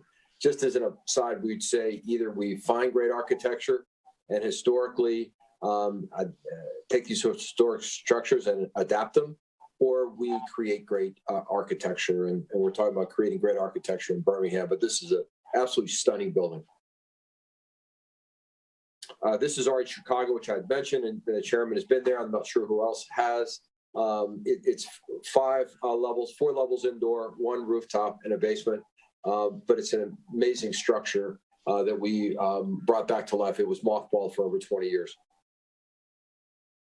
This is a shot of the interior of it, which is really an amazing interior entry point that you have that really is very romantic. We've had, upwards of 200 proposals is what our count is right now, and now we're getting anniversaries. Next.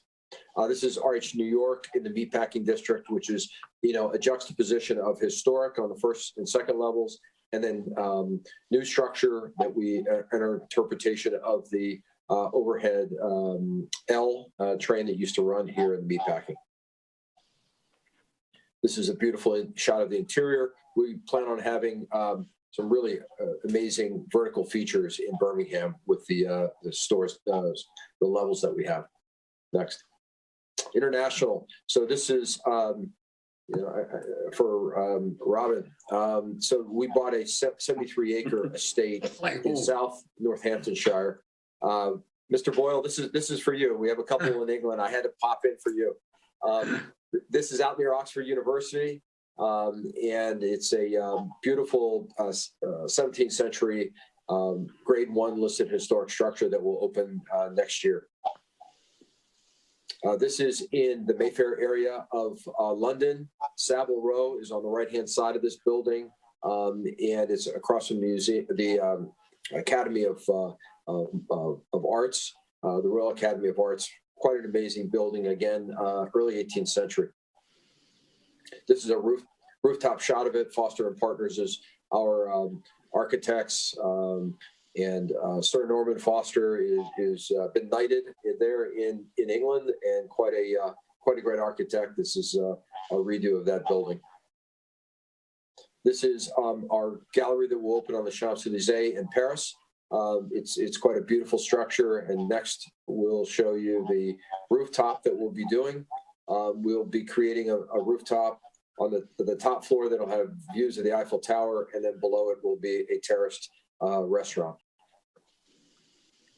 Our vision for Birmingham is to create an architecturally inspiring gallery, and it is artistic installations of home furnishings in this gallery setting. Think of it more that than a retail store, where we're really blurring these lines between residential and retail, and why we fit so well in the residential neighborhoods or mixed neighborhoods. We're blurring the lines between indoors and outdoors and home and hospitality. And this is one that activates all the senses and attracts luxury customers. Now, we've been operating in the market since 1996 up at Somerset Collection, and what we're doing across the country.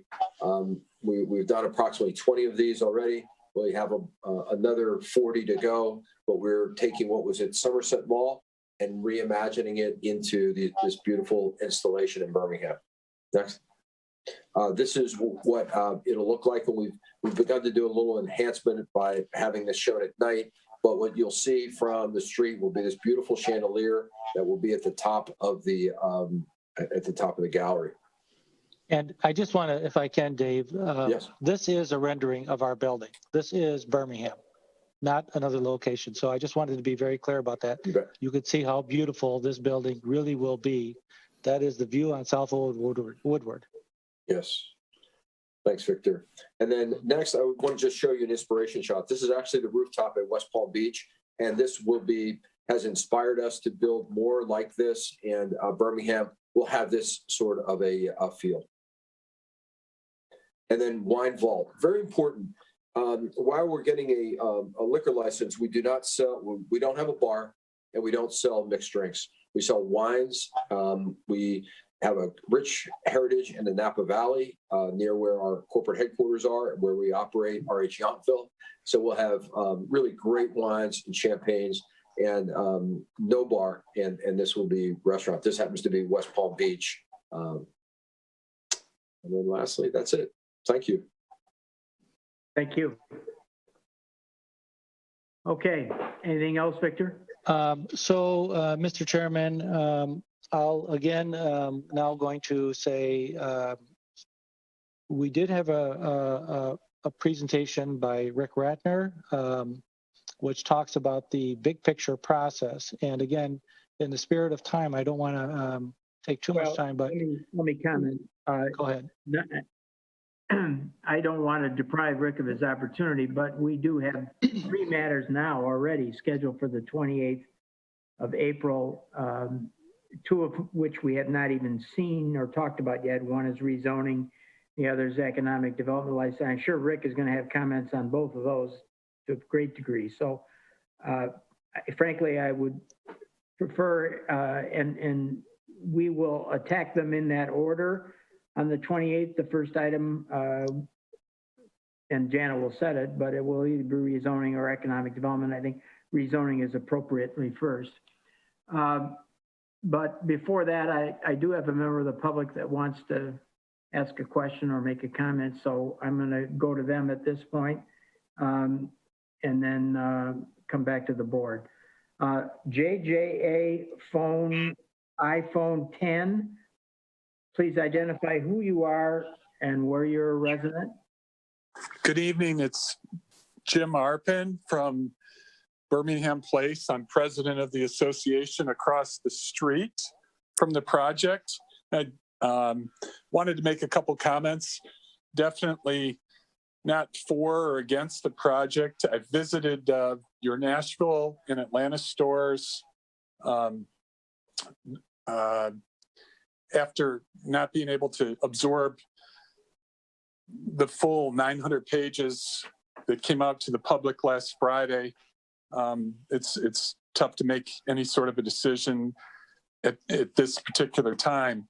I really think this team is capable of meeting any city ordinance compliance issues. And from my perspective, the gallery project is beautiful. Mr. Ratner's letter references the 2016 plan several times, and I just was wondering if the Planning Commission would consider the actions taken in the 2040 plan, since it may be adopted in the middle of this project review. No. Okay, thank you. Well, first of all, the master plan process is only about halfway through, and that's number one. And number two, the master planning process doesn't deal with ordinances. So assuming the master plan process is completed, you still have the question of the implementation of the plan. So we're a long way off from what I would call the second stage. And before Okay. the master plan has to be approved, even assuming Birmingham would complete the process in the next several months, it still would have to go to adjoining communities under state law. So we're a long way from that, and that's not going to happen. Okay, so you're 2016. And then without being, I don't want to be out of order, but in RH's efforts to create transparency, I just want to invite the RH team to an open invitation to meet the neighbors across the street. And thank you very much. Okay, good point. Yeah, we always encourage any kind of development to meet with neighbors. So we appreciate very much your comment. Any other person from the public wish to address the topic preliminary site plan approval? So let me go back to the board, but let me give you my thoughts too. We have, as Jan has indicated, the lot split and lot combination, which obviously is the initial and most critical step, going to the City Commission on the 12th to set a public hearing for the May 10th, I think you said, Jana. I would hope that the City Commission at least expresses some viewpoints on the 12th. That may be wishful thinking. I think where we are in the preliminary site plan, and I appreciate Jana's comments, and Victor, I think the preliminary site plan is in pretty good shape with a couple of loose ends, but that's to be expected. But we do have the lot split. We do have the whole question of the rezoning, and we do have the question of the economic development proposed license approval process. I'm hesitant to get into any kind of approval of the preliminary site plan at this point, prior to the time that we look at the rezoning, prior to the time that we look at the other economic development license proposal, only because they're so integral to Mr. Stanczyk's project. So my inclination would be to push final consideration of the preliminary site plan also to the 28th, but I can't do that, and the board can't do that unless we also waive our self-imposed limitation of only 3 items, because we already have 3 items on the agenda: the CIS, the rezoning, and the economic development license consideration. So the first thing I would need before postponement is a motion to waive our, not sure, Jana, what language we'd used in the past, waive the limitation of only 3 items. Actually, you don't need to do a motion for that, because that was the consensus of the board. It's not in the formal rules of procedure. Okay. I simply think that considering all 4 items at the same meeting is more convenient for the applicant, is certainly more convenient for the board, and certainly much more convenient for the public. So that would be my thought, that we would postpone preliminary site plan consideration until April 28th. But now I'll open it to the board for your thoughts. Dan? Can I ask the applicant a question that's been rattling around my brain that isn't directly responsive to your suggestion?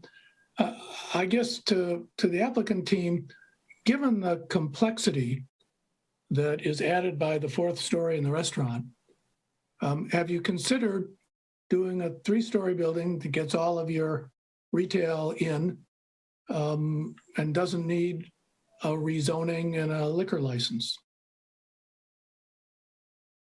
Dave, do you want me to answer that? Or do you Yeah. want to answer it? Oh, I can.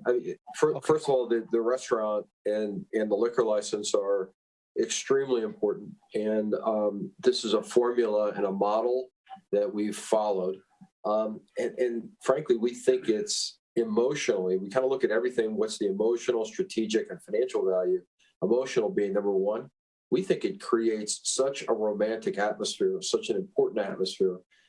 That's a brand builder. And so this is so much different than could we have? Sure, we could have, but we probably wouldn't do the project. Because if that's really what we would have to consider, we have to do things that really work for us. And we know that this formula works really well, and people love it. And just by the way, that rooftop restaurant, about 80% of the customers are female. They, with the atmosphere we create, both in shopping and in great food and great wine, it creates an awesome atmosphere for our brand. And it's just really important to us. And I would also add, if I could, to Mr. Scher's question, I think he's saying, you know, could it have been done in 3 levels where maybe the restaurant was on the 3rd level? But the size of some of the galleries that they do have where there are 3 levels, the footprint of the building is much larger than ours. We don't have that size of land area. Their footprints are typically 20,000 square feet, and we're closer to 13,000 square feet. So we could not get the necessary galleries and the display of their furnishings in their galleries in the appropriate way. So it required us to go to 4 levels. Mm-hmm. Any other questions or inquiries from the board? Bert? It's just more of a comment. You know, just happens that I was both in the meatpacking district and the Chicago buildings, not last year, of course, but maybe 2 years ago. Loved what I saw. In the scope of things, this is not a big building. Less than 50,000 square feet is not a big. I think the renderings make it look bigger than it actually is because of its sort of classical and sort of strong proportion.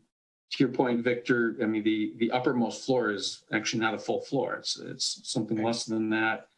You know, I think you've gone above and beyond. If we're focusing on site issues, you know, you've gone above and beyond to, you know, make sure all 4 sides are well done and complete. There doesn't seem to be, you know, that backside. I mean, you know, the landscaping, the outdoor hardscape areas, the way it connects to its context, it takes a very bizarre, irregular property line in some weird parking lots that you kind of scratch your heads and go, what happened there over the last 100 years? But sort of cleans that up. So, I mean, I like everything I see.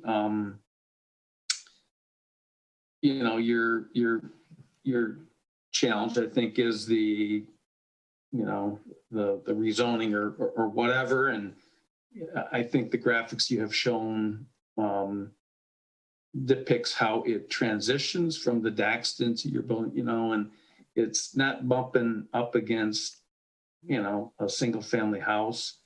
You know, I think I don't know what it's called these days. It used to be the Burton Katzman building or the Google building. You know, sort of a similar thing when you're creating a 2016 plan and you're planning at 30,000 feet, you know, where you set those boundaries are, you know, you're not diving deeply into those discussions sometimes. And so I see it as a transition zone. You know, I could support it, but again, you have to get, you know, beyond us on some of those things. But so at least from a preliminary site planning standpoint, I like what I've seen, and I think it would fit very well in that area of Birmingham. Robin? If it's not premature, I'd like to make a motion. Go ahead. I'd like to make a motion to postpone the preliminary site plan for 394 South Old Woodward and a portion of 294 East Brown Street pending receipt of the CIS addressing all issues in the CIS review above, and setting the date for reconsideration on April 28th. Is there support for the motion? Support. Support from Bert. Any discussion at the board level? To the public, any from the public want to comment on the motion to postpone consideration to April 28th? I don't see any hands. Nope. Back to the board for a roll call. Robin Boyle, Yes. Bert Kosek, Yes. Daniel Scher, Yes. Brian Williams, Yes. Janelle Boyce, She's Just muted. She's muted. Yes. Nazim Berman, Yes. Jason Emmer. Yes. Okay, let me make one final comment, because I know that the most patient person tonight has been Richard Ratner. And Rick, I assume you're going to take the lead on the two issues we didn't get to tonight, which is rezoning and economic development issues. So I expect you, after Jana's introduction on the 28th, floor will be yours. And then after that, we'll go to the public. And then after we're done with that, we'll come back to the CIS and the preliminary site plan, because at that point, we will have considered all of the relevant issues, I think, from a big picture standpoint. And so we'll get to that on the 28th. I appreciate very much the presentation that you've gone through. Mr. Sanzik, I know you want to come home because this is home for you. So we'll see where we go from here. Very good. Thank you. Thank you, Mr. Chairman. Anything else? Okay. Jana, I think we move on the agenda then to communications, administrative approvals, draft agenda for April 14th. Yes, well, communications wise, I just want to give you an update. The City Commission met on Monday and they did pass a local state of emergency, which would allow virtual meetings to continue. So they will continue for the next little while. And I believe the intent is to have them be allowed to continue up to the end of this year if needed, with the emergency manager, who is Chief Paul Wells of the fire department, to be able to extend that state of emergency. So I just wanted to point out that the April meetings will also be virtual meetings. At some point, we're going to go to a new format of meetings. Once we go back in person, we will still have the Zoom feature that will allow the public to come in electronically, virtually through the Zoom feature. So just an update there.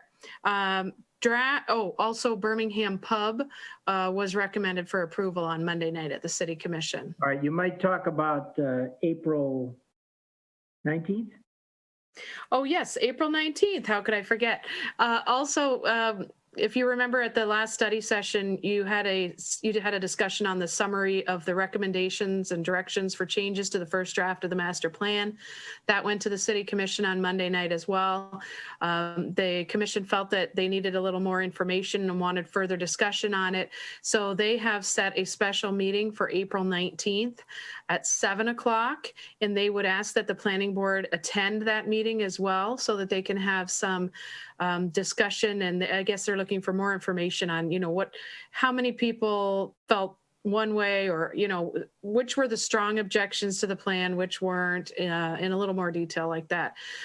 So Matt Lambert and Sarah Traxler were at the meeting on Monday, and they agreed to come and provide all of that information, which they do have. Of course, they've sorted through all of the public comment and know how many people commented on what. And they'll bring that to the meeting on April 19th. So if you could all mark your calendars, April 19th, special meeting of the City Commission, 7 p.m. So we now have 3 meetings in April. Correct. Next planning board meeting. The only item to point out is that I thought that the city commissioners were supposed to submit to you in writing their questions and comments, and I'm assuming if you get that you will forward that to the planning board. Yes, I will. Okay. And next meeting you wanted me to go through, it's a study session, April 14th, 7:20 North Old Woodward. The Vinewood Bistro was postponed to that date, so we'll continue that discussion. And then there will be 2 open slots for study session items. I was going to ask you if you were willing to put the rezoning application D3 to D4 for the RH project on that night, but I think there's been a lot of discussion that you'd want to hear them together on the 28th. So I'm going to assume that question is moot. Yeah, and so let me suggest that the topics that we went through last month, that you get with a chairman, the real chairman, and sort of pick 2 topics that we can deal with. I think we haven't had a study session on anything other than the master plan in almost a year. So, Quite some time. yeah, I think we need to deal with two topics there. And now, I'm sorry to say, I have one ask on an admin approval brought to you by, guess who? Oh, no. No, What? no. Mr. Dupuy, but he's not here, so I have to share, I get to share it with you. No. Captain Courageous. Yes. So the question is with regards to, hold on, I have to find it here so I can pull it up on my screen. Jana, quick question. It looked like Janelle Boyce was raising her hand. Thanks. Sorry to interrupt you guys. I just had a real quick question. Is there another special city commission meeting discussing unimproved streets at 6 o'clock on the 12th of April? Yes, it's basically it's a work session before the regular meeting that starts at 7:30. So they did that with the ice arena a couple of meetings ago, and now they're going to do it with unimproved streets. Okay. Thanks, Jana. You're welcome. Okay, so the request for the administrative approval ask is with regards to Whistle Stop. They have, if you remember correctly, they came and they got approval for outdoor dining, and I'll just pull up what they got approved. Of course, it's small. If you remember, it was to add an outdoor dining area along that what's now the grassy area next to the curb, and then to continue the sidewalk here.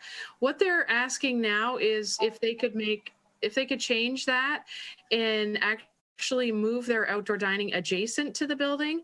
They'd like to put in some glass doors that open, the overhead glass doors here, and have the outdoor dining spill out here, and then they would provide the required pedestrian path. Jana, I'm not seeing anything, Jana. What's that?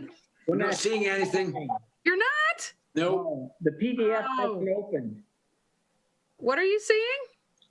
The PDF has Oh, not you're seeing opened. me. Okay. Do you see anything now? Whistle Stop combined PDF. Okay. PDF. What about now? Double click. What's that? Double click. Huh, Okay. it disappears apparently. Okay, well, I'm gonna have to just explain it then, because I don't know why it's not, when it opens, it's not showing. Essentially, they want to move the outdoor dining area up against the building and have two overhead glass doors so that they can open up the building and have an indoor-outdoor area, and then relocate the pedestrian path up against the curb. And they're willing to pay for the sidewalk enhancements to recreate the sidewalk so that it is a continuous path around. So the question to you is this something that you want to see come before the board, or is this something that you're willing to let us do administrative approval? So the outdoor dining will not be directly in front of the main entrance. It won't block the main entrance, no. Where will it be in relationship to the front entrance? Well, I will open up the plan, but you won't be able to see it. But let me check. In my opinion, the overhead doors will change. Frankly, I think I like this, but the overhead doors will change the front elevation. They will. And currently they have that dark tinted glass. I would hope that these overhead doors would not be dark tinted glass. And I think it's a great enhancement to it, but I think it will impact the look of the building, and that could be great or maybe not so good. So I think we need to, at least I'd like to see it. Okay, and with respect to the question about the entrance is at the far northern edge of that front facade, and the outdoor dining area and the overhead doors would be further south on the building elevation. They would not block the main entrance. Okay. I think I have an idea then.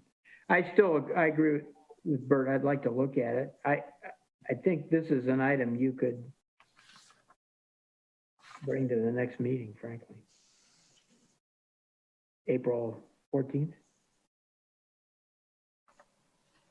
Shouldn't take Well, they haven't submitted an actual site plan review application, so we would have to get their application and then do public notice. Oh, They gave you drawings though tonight that you're just not able to open? They did, and I'm not sure why they're not coming up. I will try. let's do this. Why don't you, let's make the drawings part of the materials for the April 14th meeting. Okay, will do. And that I think that may end the discussion without having to go formal.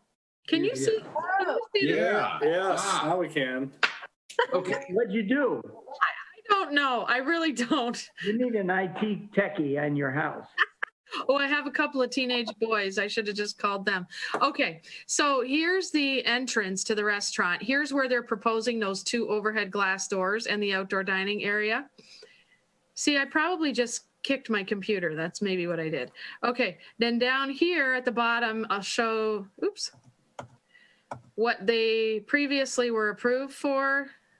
Hold on.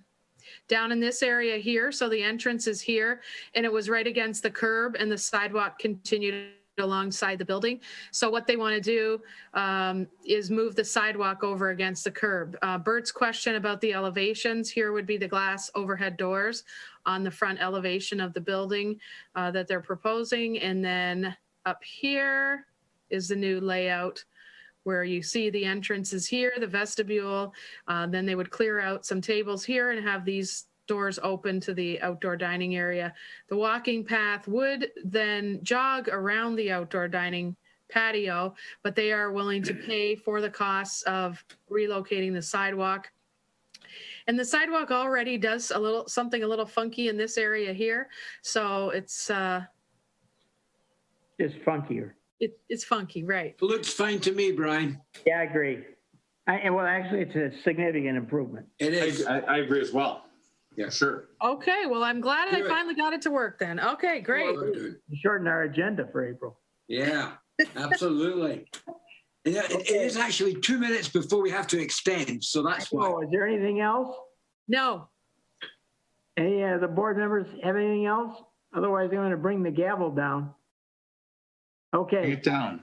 Thank you. Good job, Brian. Good night, everybody. Yeah, very well done. Very well done. Good job tonight, and everybody have a good night. Meeting adjourned. Good night.